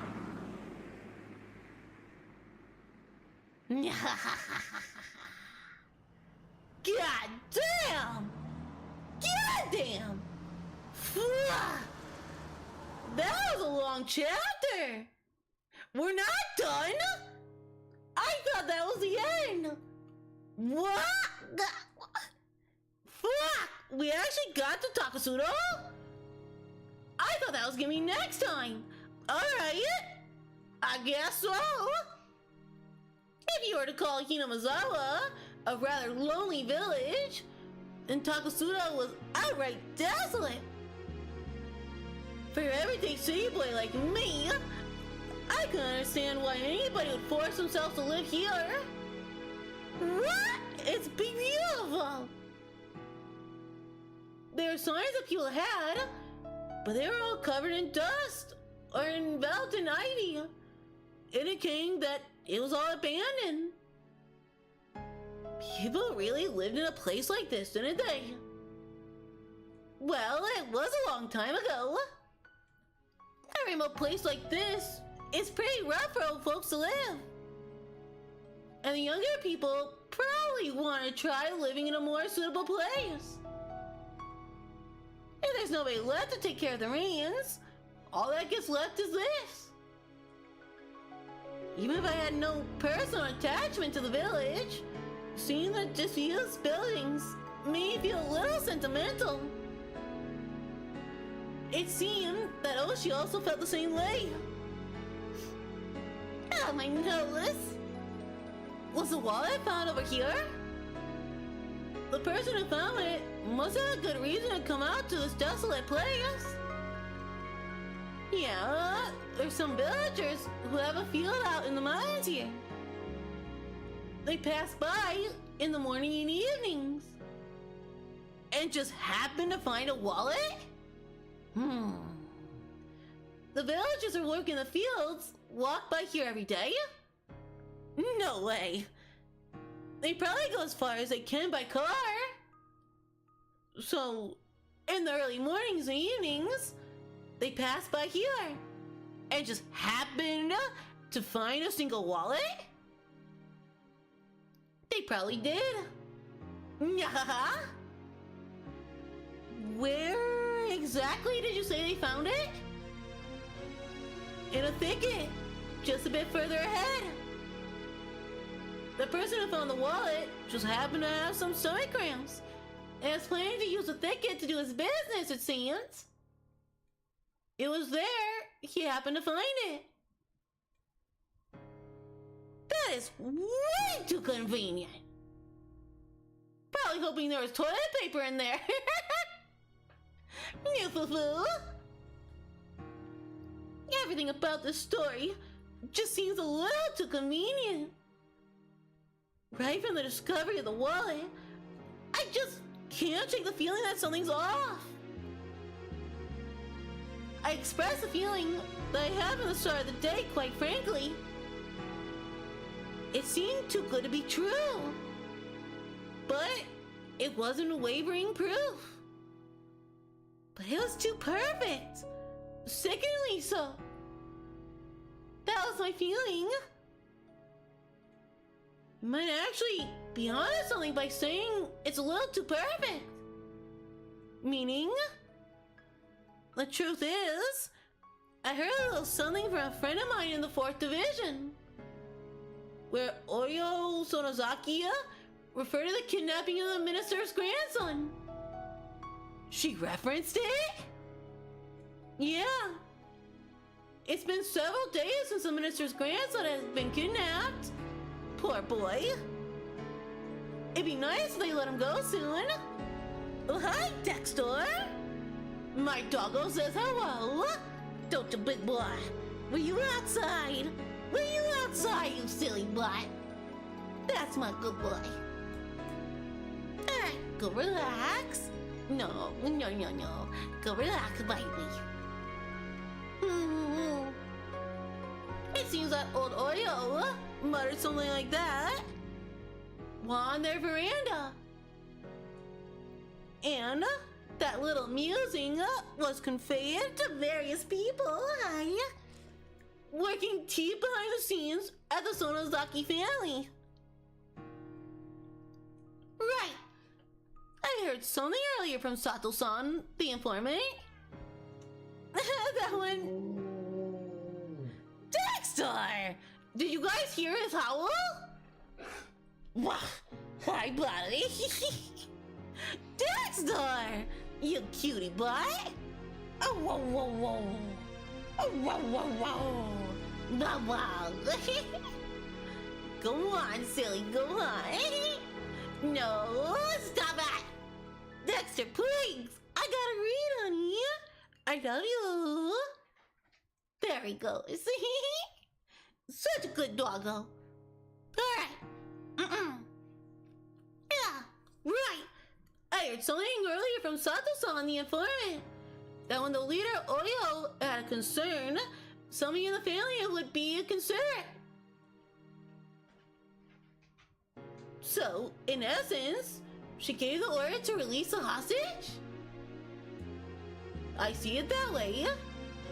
The wallet being conveniently discovered was just a ploy to hand the boy over to the police. Oh. You think it did? Did you hear it?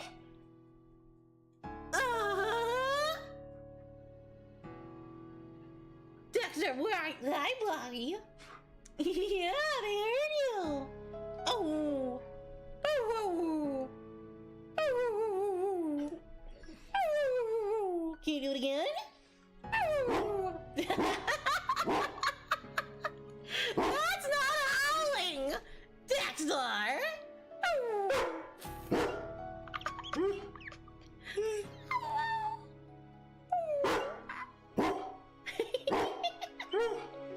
Oh, he's trying so hard. You're such a good boy. Thank you, baby. You're a good boy. That's my Dexter! Silly gooper! You go relax, buddy. I love ya. Oh, wow. Wow. He's so cute. Hey, yo, Crook, how's it crowding? Good to see you, How you doing today? The sun is just setting now. It's starting to get dark out. Finally! Why doesn't the dog have a Vtuber so he can say hi? That's a lot of work. That's a lot of work. But damn, would he be a cutie? You're grinding Honkai Impact 3rd? What? 3rd? Hey, Kruka! Kruka.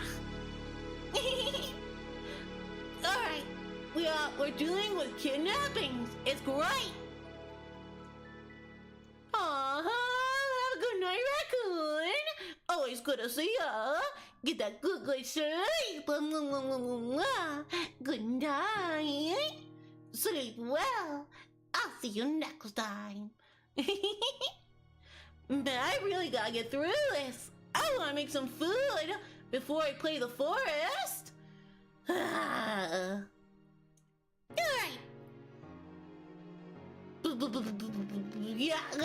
Yeah. Why would they release the hostage? Nah. Well, there's only one reason why someone would release a hostage, isn't there? What is it? They reached a deal. That would mean the minister promised to halt the Hinamazawa Dam project. The dam project will definitely go away. At that moment, those words that the girl had said resurfaced in the back of my mind. In the end, it was turning out exactly as she had proclaimed. That young girl knew the circumstances. She knew everything about the kidnapping incident, from the beginning to the end. Akasaka? The girl unexpectedly called my name. What is it? Go back to Tokyo.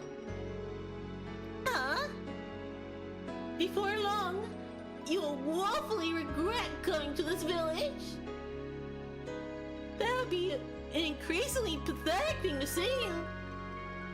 So I thought I'd warn you right now. Why would I come to regret it? Stop whining! When you tried crossing the road when the don't walk sign was up, did your parents finish explaining why it was dangerous before pulling you back to the sidewalk? They pull you back right away, wouldn't they? They pull you back before explaining why it was dangerous, wouldn't they? In other words, it's something like that. Ah, why?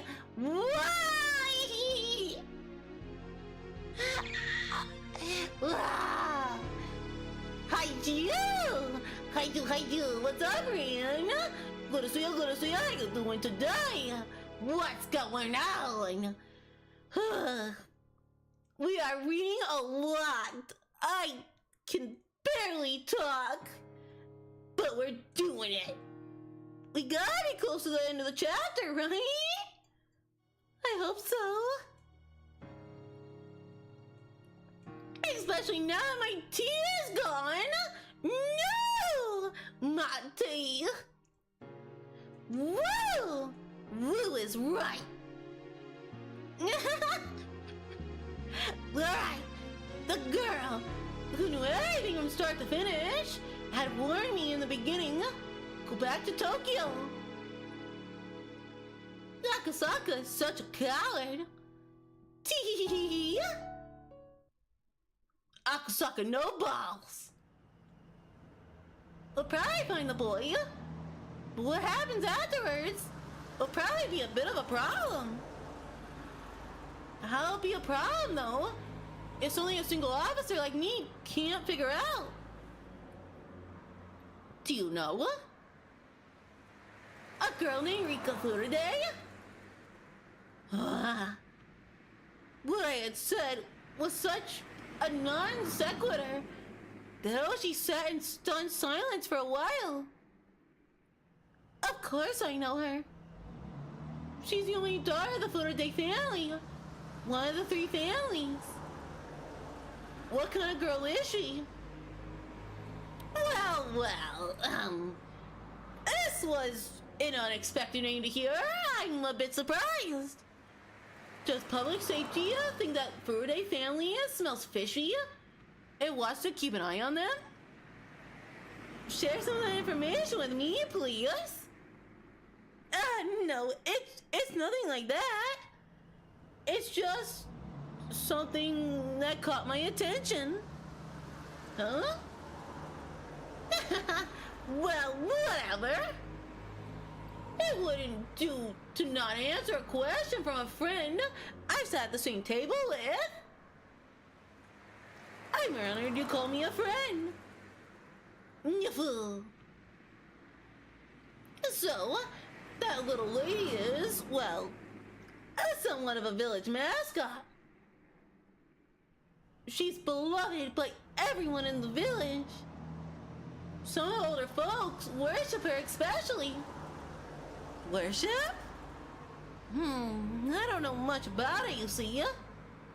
Girls born in the Fanatic family have somewhat of a sacred implication, it seems. It's one of the local beliefs in Himazawa. The living incarnation of Orashiro-sama, or something like that. Or so the story goes, apparently. Orashiro-sama? Now you mention it, I think I saw Orashiro-sama written on some of the Alliance's banners. What is Orashiro-sama exactly? Sit back and get comfy. It's the name of the guardian deity of Hinamazawa. They believe it'll exact punishment on those who do ill towards the village. Well, if there was such a convenient god around, the guides of the dam would have long since been done by divine justice. Luckily, nothing like that has happened to anyone just yet.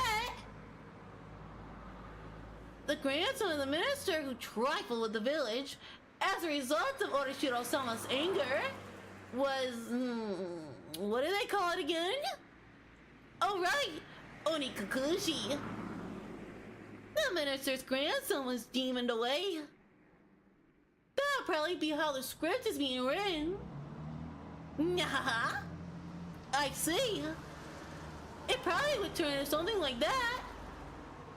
Divine punishment wrought by Orashiro-sama. Then, the culprit is the living incarnation of Orashiro-sama. That girl? Even I didn't know exactly what I was saying.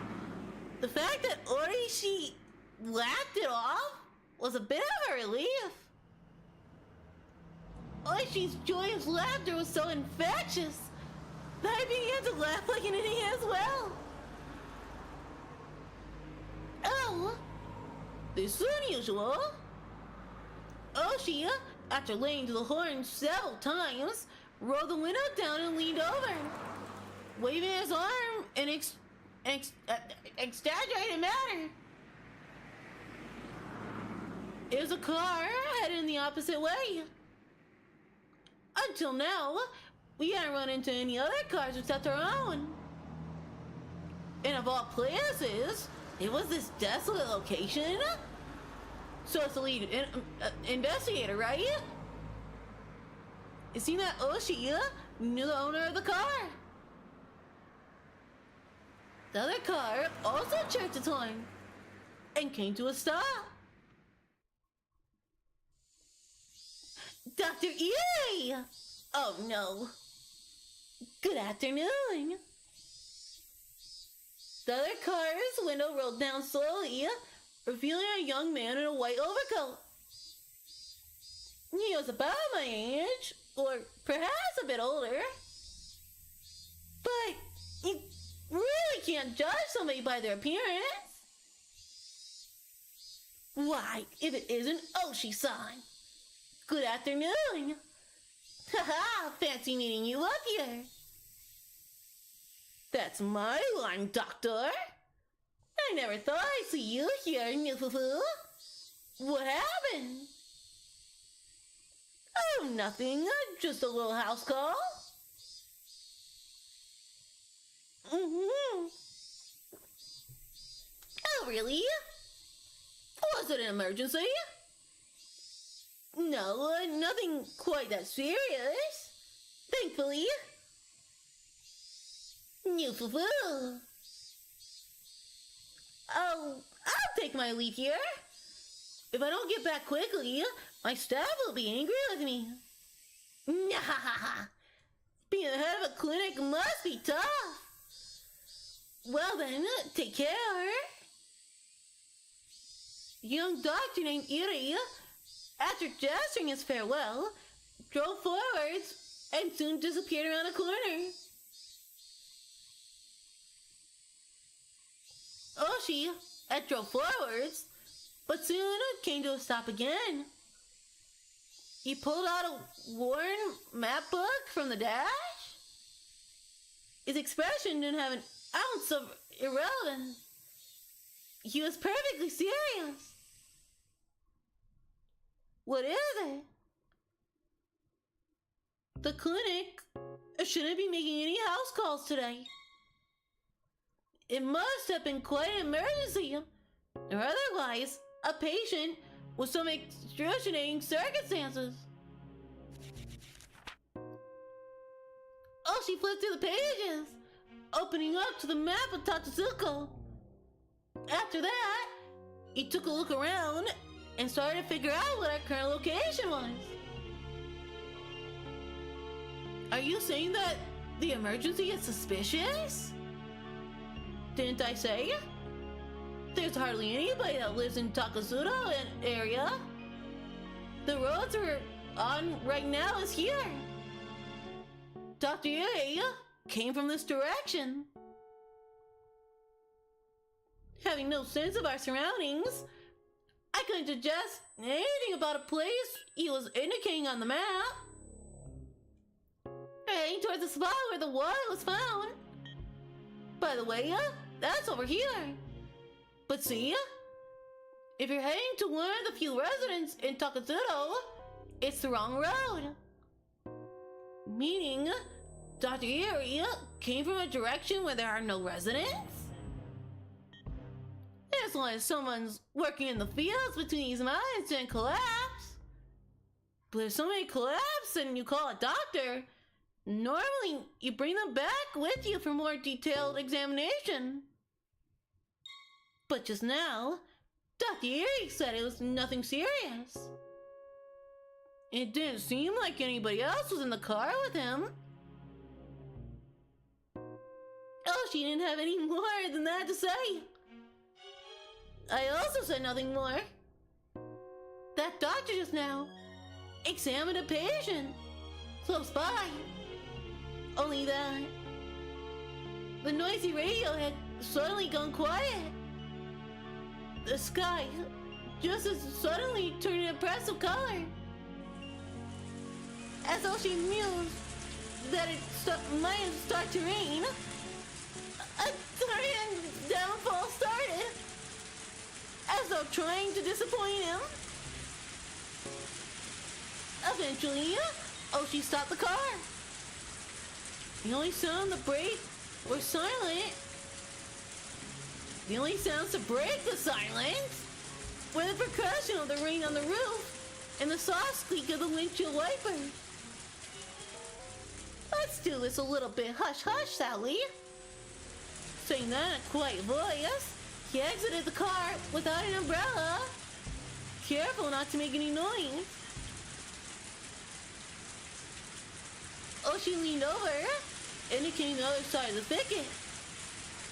He was pointing to the provisional shed and a car that was parked inside it. The car looked obviously well taken care of. It wasn't a vehicle that had been there for several years. What's this shed? It contains equipment used by the forestry service. I heard that they don't go near it, except during the summertime. Does that car belong to somebody from the forestry service then? Don't know. Doesn't look like an official vehicle though.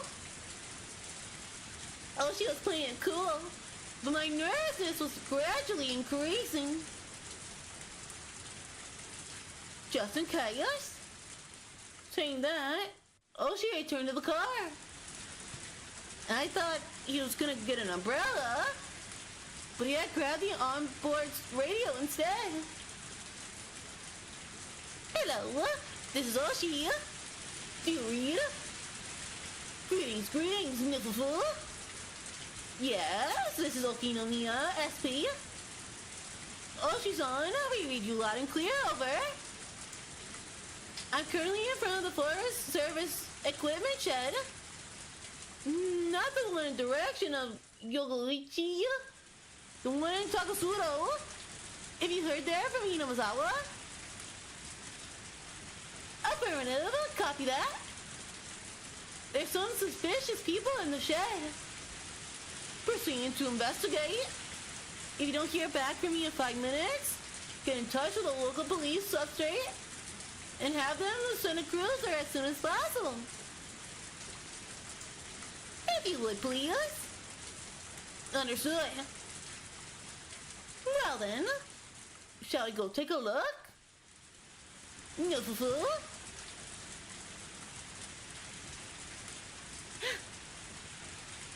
Wow, we're actually going in? Since we first confined here. We're back to the grandson. Since he was first combined here, he had heard the sound of cars multiple times. So he just thought the far-off sound was more of the same. However, the reaction from his captors was, until now, something he hadn't seen before. They jumped, reacting as if shocked by a jolt of electricity, and pressed against the window, cautiously peering outside. They stopped. Something from the forestry service? This is bad. Nah, look like a cop to me. One of the captors lifted the boy by his collar and pressed the blade against his cheek. Hey kid, keep quiet for a bit. I think you know this, but if you try and shout, there'll be problems. Toshiki Unagaya was sure that the doctor had reported things to the police. He had felt relief when he thought that he was saved. But not imagining that his captors would resort to violence when they were cornered, his anxiety remained unabated. What do we do?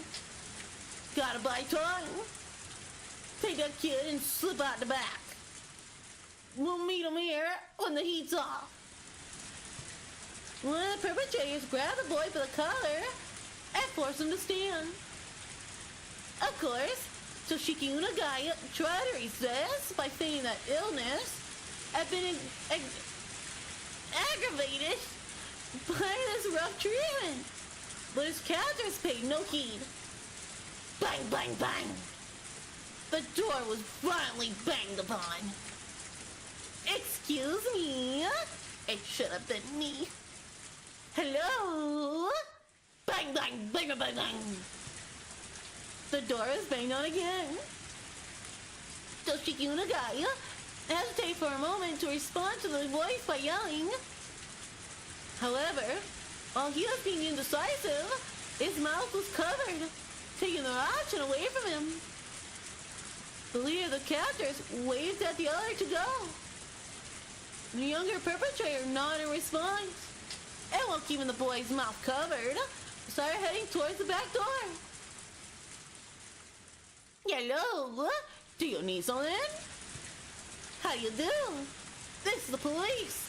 Would you mind opening the door? Nifufu? This sudden rain has us in a bit of trouble. I'll just open.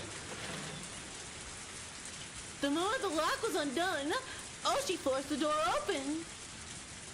With a gleam of menace in his eyes, he pushed the man aside as he stepped into the room. Then, in a small empty room, he was able to quickly discern that the boy he was looking for was nowhere to be seen. Huh? I heard this was an equipment shed for the forestry service. But there's nothing here at all. There's nothing inside that room that would indicate this was an equipment shed. There's only a mound of blankets, indicating that someone was sleeping here, alongside empty food packets strewn about. Yeah, been empty for some time now. Never seen no equipment store around here. But this is a forestry service building, isn't it? Are you from the forestry service? Ah, by your police. The two glared at each other suspiciously. Both Oshi and the man steadfastly refused to reveal their identity before the other did. The man, judging from the sharp look in Oshi's eyes, realized that it would be hard to talk his way out of this one. No matter what he said, the most time he could buy would probably be only a few dozen seconds. Only the sound of the ring filled this tense moment. But just then, they heard the sound of a struggle from far off. Oshi had a hunch. There was no doubt that Akasaka, who was circling around back, had run to the perpetrators who were trying to slip away. Yo! As Oshi thought, the man in the front of him reacted a moment faster. The man swung an attack that was more intended to obscure Oshi's vision rather than actually hit him in the face. Seizing his opportunity, the man aimed to kick at Oshi's groin without any hesitation. But he missed his mark and unable to land that critical blow. The man, trying to pin Oshi, grabbed him by the back of his neck with both hands and fiercely tried to push him down. But as Oshi fell backwards, as if kicking the man upwards, he dug his foot into the man's midsection. With that leg acting as a fulcrum, the man was flung by the falling Oshi as if by a circle throw. The two of them squared off in the pouring rain. A Street Fighter Higurashi style? Hell yeah! Hell yeah! Oh, it throws you off when you see the slightly altered pictures in the background? I know, it's weird. It's weird, isn't it?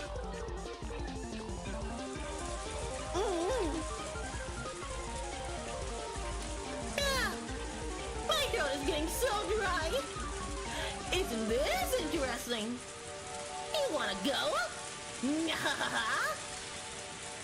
Oshi, as if trying to cheer himself on, grinned smugly. He then stood up while brushing the mud off himself. Even though he countered the assault, Oshi was getting up rather awkwardly compared to the man who he threw, who swiftly sprang to his feet. Oshi-san! No, hurry!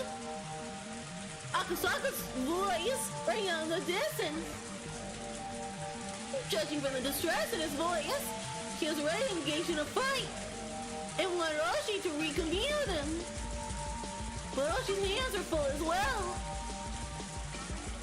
Akasaka-san! I'm sorry, but can you wait a bit? The man raised both fists into a stance that hinted at him being acquainted with karate or some other kind of martial arts. Of course, Oshi, as an officer of the law, was decently versed in judo. He also had the moxie to have been through his fair share of fights before. Despite, because of that, he could tell the man in front of him was quite a bit of a fighter than he was. Ah, damn it! Thinking that this was gonna be easy, just because the order came from Sonozaki family to release the hostage has been a big mistake. You're pretty good. It's been a while since I got this worked up. Ch.4. Oshi played off the situation like it was no sweat. His opponent, seeing his attitude, took that to mean that Oshi wasn't gonna go down that easily. Damn right. That's my Oshi. The man wildly charged forward, attempting to grab Oshi. If the man managed to successfully cling from his low stance, Oshi would have tackled to the ground and ended up being mounted. Hey yo! It's something you saw often when children fought, but it was really a bad position since you couldn't do much once you were in it. Oshi responded to that move, also lowered his stance and collided with the man head on. The moment they clashed, Oshi grabbed the man's lapel. As he yanked the lapel upwards, he smashed in the man's solar plexus with an elbow of the same arm. It is a move from Oshi's own personal brawl, a brand of brawling judo. And he grabbed on his free hand and attempted to throw his opponent with both hands. But the man lowered his center of gravity and swung his arms in a large arc, entwining them with Oshi's. Not only that, but when he forced both of Oshi's elbows to the outside, and Oshi, now in an awkward position, was in a danger of exposing his back, and his hands were still clutching the man's chest. This guy practiced Aikido or grappling, didn't he? Oshi, cursing the fact that his fingers were twisted in the man's shirt and couldn't get away, released his grip. But he was still in an awkward position of being bent over. And to top that off, at zero range, the man was able to read Oshi's movements completely, and he tried to swerve his way into a better position. Blah! And then took the palms of his hands and swiftly clapped them over both of Oshi's ears. Blah! Clapping the ears and any other martial art, except for self-defense, was basically forbidden. Karate and judo didn't recognize it as a legal technique. It was that much of a simple and dangerous attack. Oshi raised both his hands as he tried to reflexively clutch at his own ears. But before that could happen, the man wrapped his arms around Oshi's neck. His thick biceps clinched firmly around the base of Oshi's neck like a vice. Ah! Oshi instinctively thought he was going to be killed. After all, it wasn't hard to believe that a man like this, who was accustomed to fighting, could crush his opponent's neck from this position. But his opponent didn't do that. He had chosen to keep his hold and force Oshi to lose consciousness. That's why Oshi, at that moment, even though his face was twitching, was grinning wildly. Even though his opponent had a chance to kill him, he didn't choose to.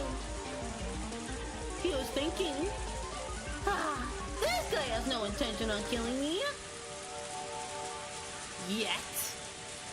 However, even though that might be the case, the man's hold on his neck was by no means gentle. In no time at all, Oshi's consciousness began to fade. Having experienced being taken down countless times in judo during his student days, Oshi was utterly resigned to the fact that this was over.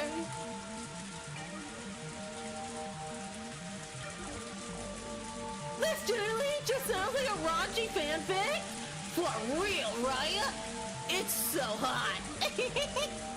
What the fuck? Yet is the key word.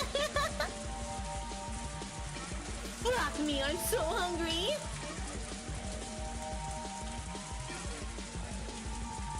Yeah. Alright. Akasaka was finally recovering from the intense panic of being kicked in a rather sensitive area. He had bumped into the cashiers carrying the boy by the back entrance. He had seen Toshiki Unagai's pictures plenty of times, but wasn't able to immediately assert this boy in front of him was the real deal.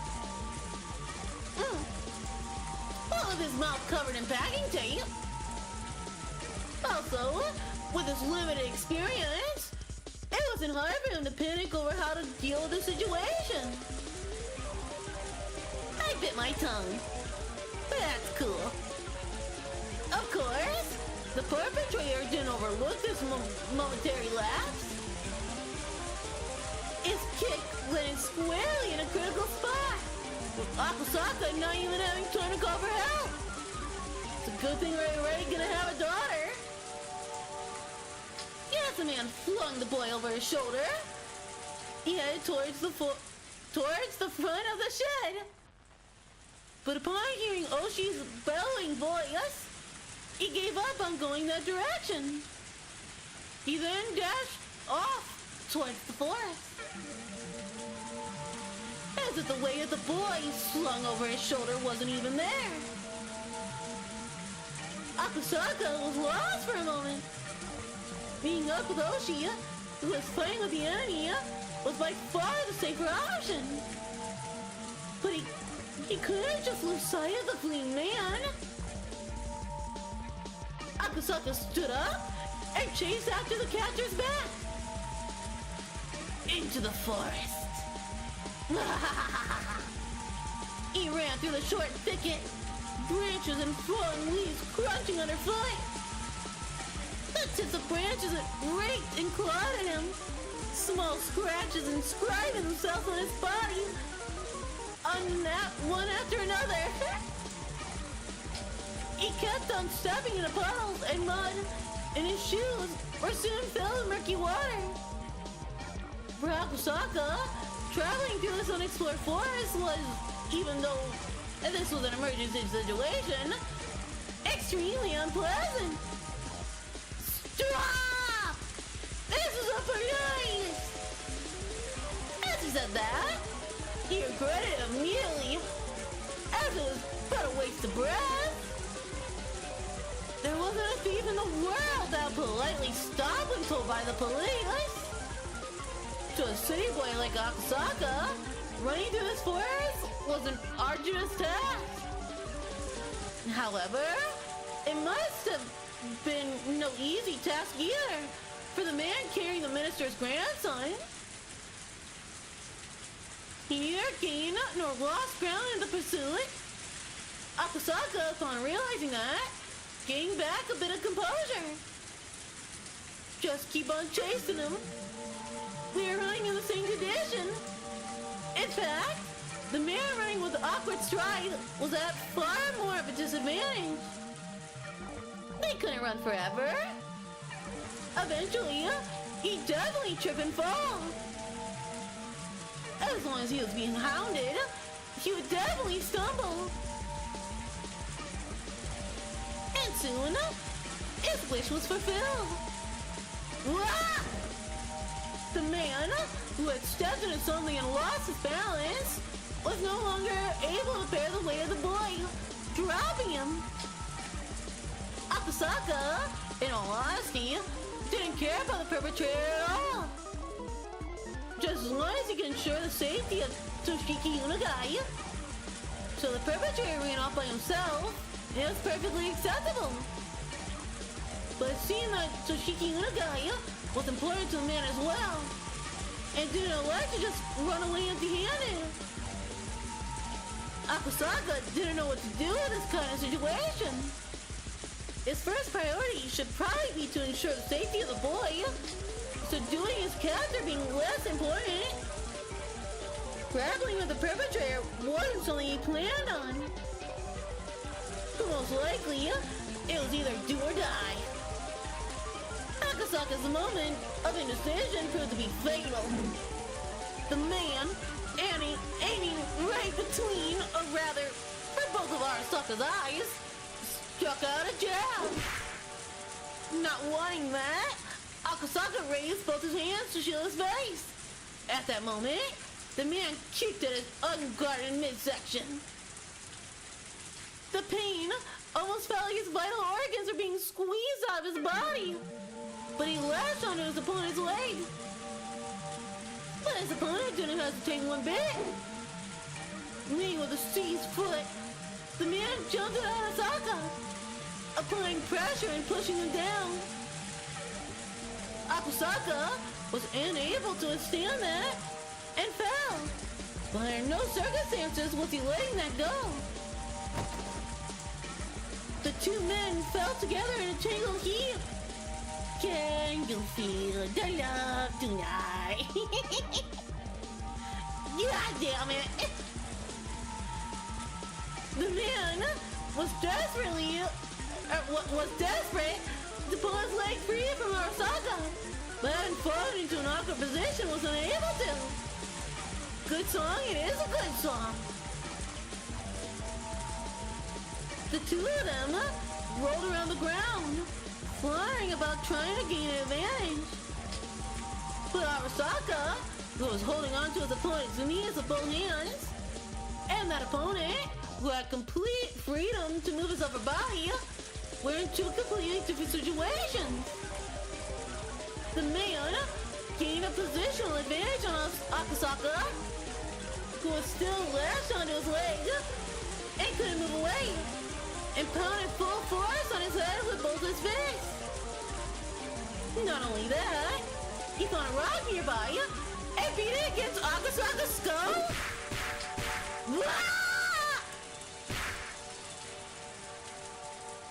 You should have left for Tokyo. The difference of being hit with a fist and being hit with a rock was vast. Akasaka quickly thought of letting go of the man's leg to free his hands to protect his head. But if he let go here, the man would get away. If he didn't dig in here, everything would be for naught. The boy was trying to save was right there. He was gonna save him and go back to Tokyo. And he could do that. But it was goodbye to this freakish village. Without looking, I could tell my forehead had split open when it was gushing blood. I didn't let go of that man's leg. How could I?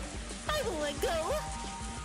When the man realized that no matter how much he beat my head, he wasn't getting away, he used both his hands to grab my throat, as if to crush my windpipe. I pulled my head back, as a slight form of resistance, but it was of no use. The man's hand enveloped my neck and began to crush it like a vice. It was less about the pain of not being able to breathe, so much that I was choking so hard, I felt like I was gonna throw up.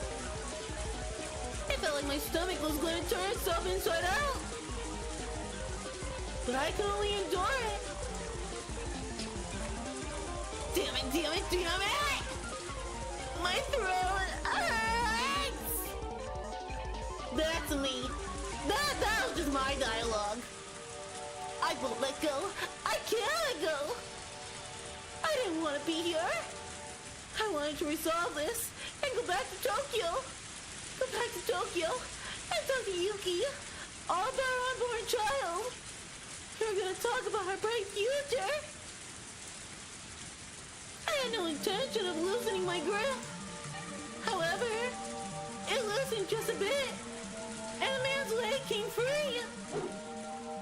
The man kicked as hard as possible, and I tumbled backwards. My head was spinning, and I was unable to get up right away. No, I couldn't even put any strength into getting up in the first place. Even so, I couldn't back down.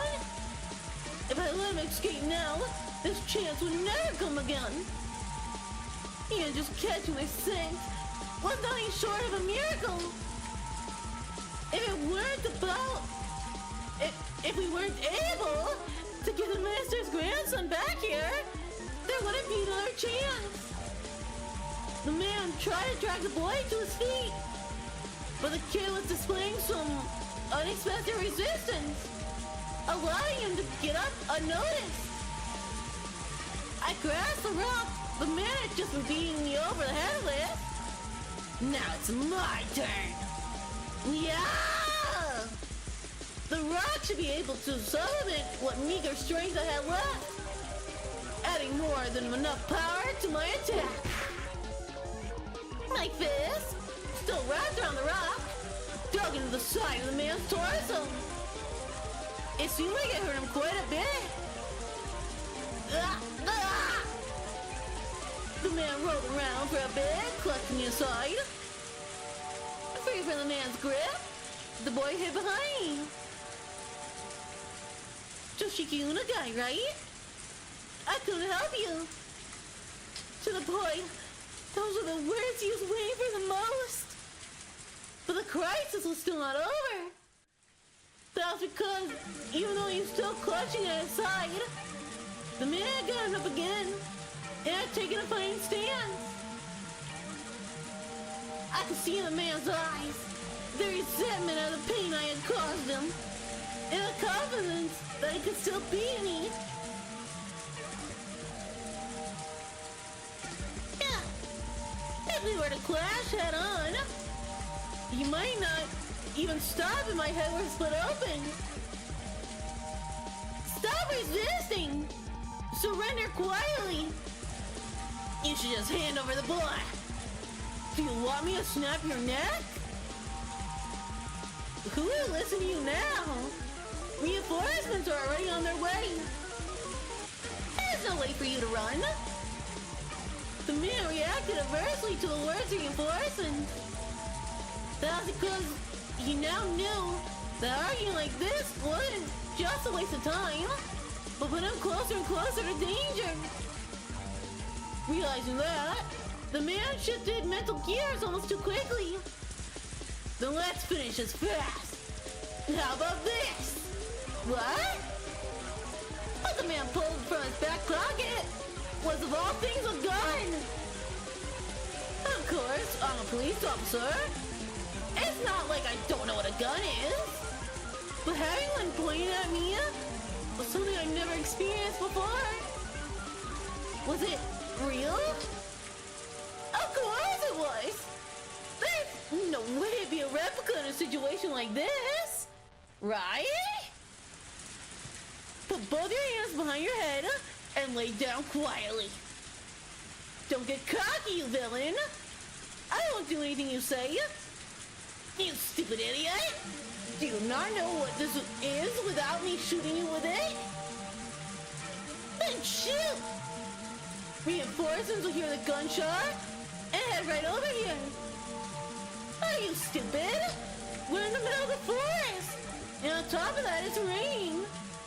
They'll never hear a thing. As long as he held that gun, no matter how much I yell at him, I was at a distinct disadvantage. But I still had a fighting chance. If I were in his shoes, instead of wasting time yelling at each other like this, I would just shoot him and take the boy. That way was the fastest.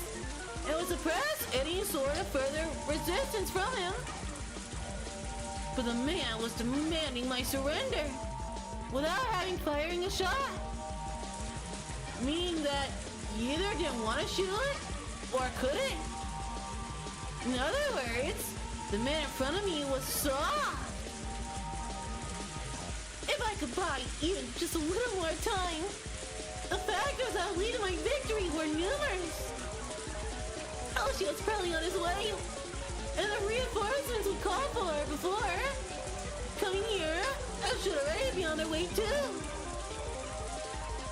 Not only that, they should have contacted the local police box. Without a doubt, somebody stationed in the village will be here much quicker than that.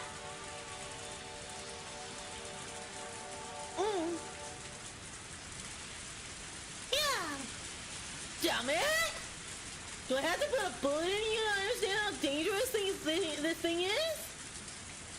There's no escape. Don't add to your crimes. At that moment, I heard the rustling of foliage and a heavy footsteps approaching. If Oshi was coming here, it was a whole new ballgame. The man couldn't have had more than one gun. Oshi-san! Over here, over here! Huh? I had thought that time was on my side, but I failed to even imagine that the enemy could have reinforcements. You could tell the man who had appeared was out of the perpetrators just by looking at him. What are you doing? If you don't hurry up, the police will get here. Stop lollygagging! Damn it! What happened? Oh, she's on. Ah, that chubby fella. He's down for the count. Hee. He is? Damn it! The boy, sensitive to the impending danger, curled up behind my back. How could this be? Damn it! Your buddy isn't coming. Serves you right. Shoes on the other foot now.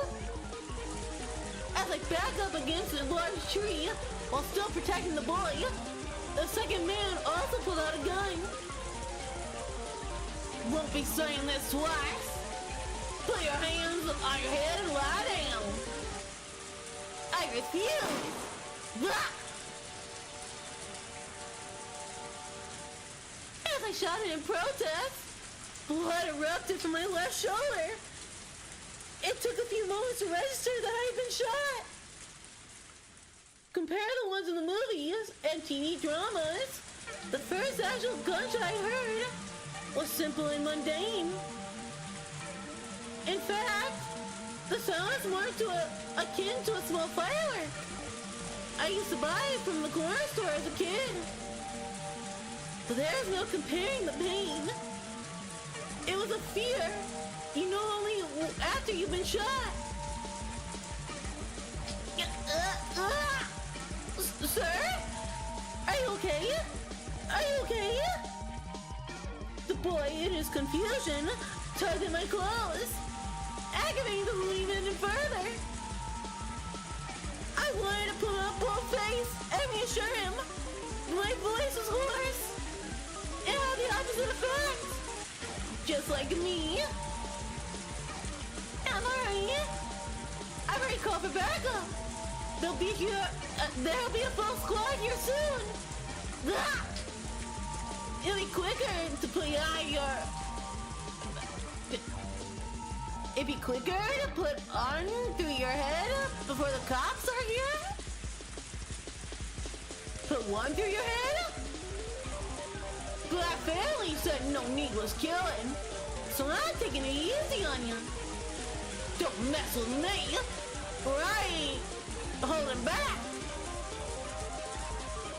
This was bad. That was very, very bad. The second man was completely different beast than the other. He had no signs of indecisiveness or mercy. And this man said shoot, he'd shoot. He wasn't somebody like a man like me who could buy time from. I really hated to admit it, but at that moment, the image of Yuki's smiling face crossed the back of my mind. I knew what that meant. I was warning myself not to throw my life away over a matter of pride. Of course I didn't want to die here. I was just starting a new life with Yuki. And I wanted to see the face of our soon-to-be-born child. Why should I risk my life for some minister's grandson when I was such a crucial junction in my own life? Ah, damn it! I need to stop railing at myself. What should I do now? Give up the boy and extend my own life? What a good idea! Everyone's life is precious. My own life was in danger. Nobody would blame me. Ah, god damn it, it hurts, it hurts! If I had known it would be this painful, I wouldn't have put it that tough guy. My biggest miscalculation, though, was that the sound of the gunshot was far quieter than I had imagined. If it doesn't leave that loud, it'll be drowned out by the rain in the forest. It wasn't something that somebody far away could hear. Damn it! Wait, just wait! I don't want to die! Nah, and I don't want to kill ya. So long as you understand. Don't shoot, okay? Don't shoot! I have a wife waiting for me at home. I don't want to die. I won't shoot, as long as you done yelling or nothing. Just quietly put your hands on your head and lie down. Will you really? Will you really? You'll keep your promise, right? This is a promise between men. I will. It's a promise between men. Keep your promise. Keep it. I'm gonna get down on the ground, okay? I'm getting down. I'll keep my promise. So stop pointing that gun at me. You're still thinking of shooting me, aren't you? You want to shoot me, don't you? When I get down on the ground, you're just gonna shoot me in the back of the head, are you? Hello. Fine.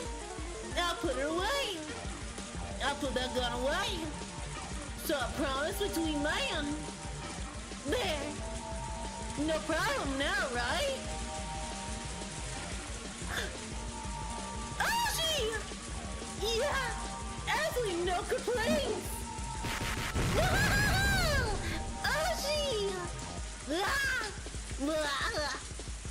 It was over in a flash! The moment he lowered his gun, Oshi didn't let him his chance slip by. Oshi had been assessing the situation for quite some time from behind the two men. But since they had their guns trained on me, he didn't have a chance to jump in. And seeing the look on Oshi's face indicated that he wanted me to create an opening. I took on that role completely. Oshi forcefully lifted an arm that was holding a gun. He then took the gun from the man's hand in only an instant. The other man was a bit slow in grasping what was happening, pointing his gun at him, but with his ally grappling with Oshi, he couldn't pull a trigger. If that man was the one that was wrestling with Oshi at the time, he might have been shot without hesitation. But this man wouldn't shoot. He couldn't shoot. Oshi kicked the other man away, and while aiming the stolen gun with his left hand, pulled out his own. With guns akimbo, he was aiming at both men at the same time. I do believe that's checkmate. It was perfectly played. But heedless of the guns pointing at them, the men shouted scram as they scattered away at full speed. It was over in an instant. Those two running away without putting up a fight was honestly unexpected. Oshi, quietly clicking his tongue in admonishment, slipped both guns into his pants pocket. Shish. Those guys know their stuff. Huh? What do you mean? An officer won't fire at someone who's fleeing. I want to keep my pension here. But if this was America... Oshi and I grin at each other. Are you Toshiki Unagai? The grandson of the Minister of Construction Unagai? Yes! This is gonna be a major incident. We probably only cut the tail of the lizard though. Nufufu. Oshi smiled amusedly. The fact that the OTA Or rather, the Sonozaki family behind them was pulling the strings with a parent, but proving it wouldn't be easy. And with apologies to Oshi, this incident was unlikely to go public. If this caused an uproar, it would obviously lead to the minister losing his office. With the HQ having decided that doing so was in the national interest, this probably will be cleared up quietly. It might be a rough way of saying it, but this was born in the shadows, and was gonna die in the shadows. Oshi probably understood that implication behind this incident. For the time being, let's cordon off the area, since it seems that one of them still has a gun. After that, let's get Unagai-kun to safety, and you to the hospital. As the tension in the situation faded, the pain from the gunshot wound in my shoulder blossomed once again. My forehead was also stinging painfully, and had grown hot enough to start a fire. Thinking that the tension had caused me to sweat, I wiped my forehead. What came off was a large amount of blood. I realized that my shirt had been stained bright crimson from the blood flowing from my head. I turned around. The boy was safe and sound. Without a doubt. There'd probably be an investigation on the men who ran, but that was for another day. At this point in time, I could safely say we had cleared the major hurdle of securing the boy's safety. Yeah! We did it! As soon as I recognized that, it felt like the light in my head had been hit by a power failure. Oh shit, are we dying? Are we gonna die in the forest? Before we play the forest? No way. No way! My knees buckled from underneath me. The ground there feeling as soft as a cloud. It didn't feel unpleasant, even if I was covered in rain-soaked mud. Oh, she came closer, asking if I was okay, but somehow I couldn't tell. I turned off the switch to the last light in my head. The exhaustion enveloped me. Sleep. Something softer than any blanket wrapped around me.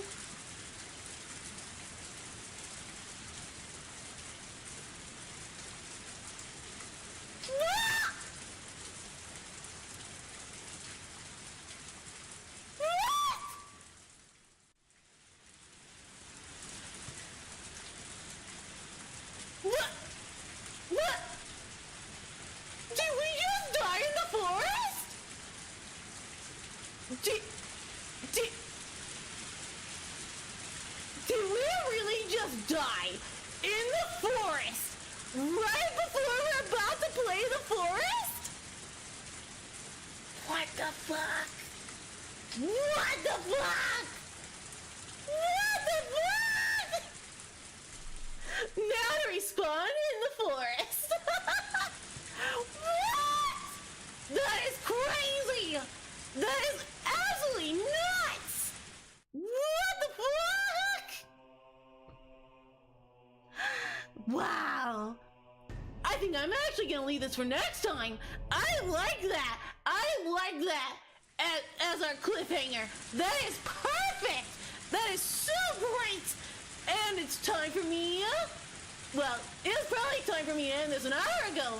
But now, that was it. That's for us tonight, guys.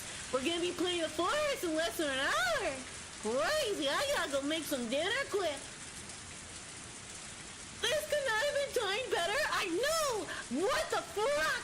I had no idea. I had no idea. That's amazing. Ha. Fantastic. Thanks for the stream, Kaiju. See you later. I'll see you in about an hour. I'm gonna go relax a little bit, make some dinner, and I'll see you guys within the hour, I think. At least soon. We'll respawn in the forest. I'll see you guys later. What are you talking about? You totally knew. I had no idea. That is crazy. I could not have planned that out better myself. That was amazing. Bye-bye. Bye-bye now. I'll see you soon. You guys have a good time. Go get some food. And I'll see you guys soon, okay? Yes. You better be there for the forest. It's gonna be a great time. I'll see you guys there, alright? Have a good one, everybody. Don't forget to like and subscribe for more Higurashi. I'm excited. I gotta know what happens next. I gotta know. But that's for next time. Have a good one, everybody. I'll see you later. Like and subscribe. Yeah. Bye. Bye.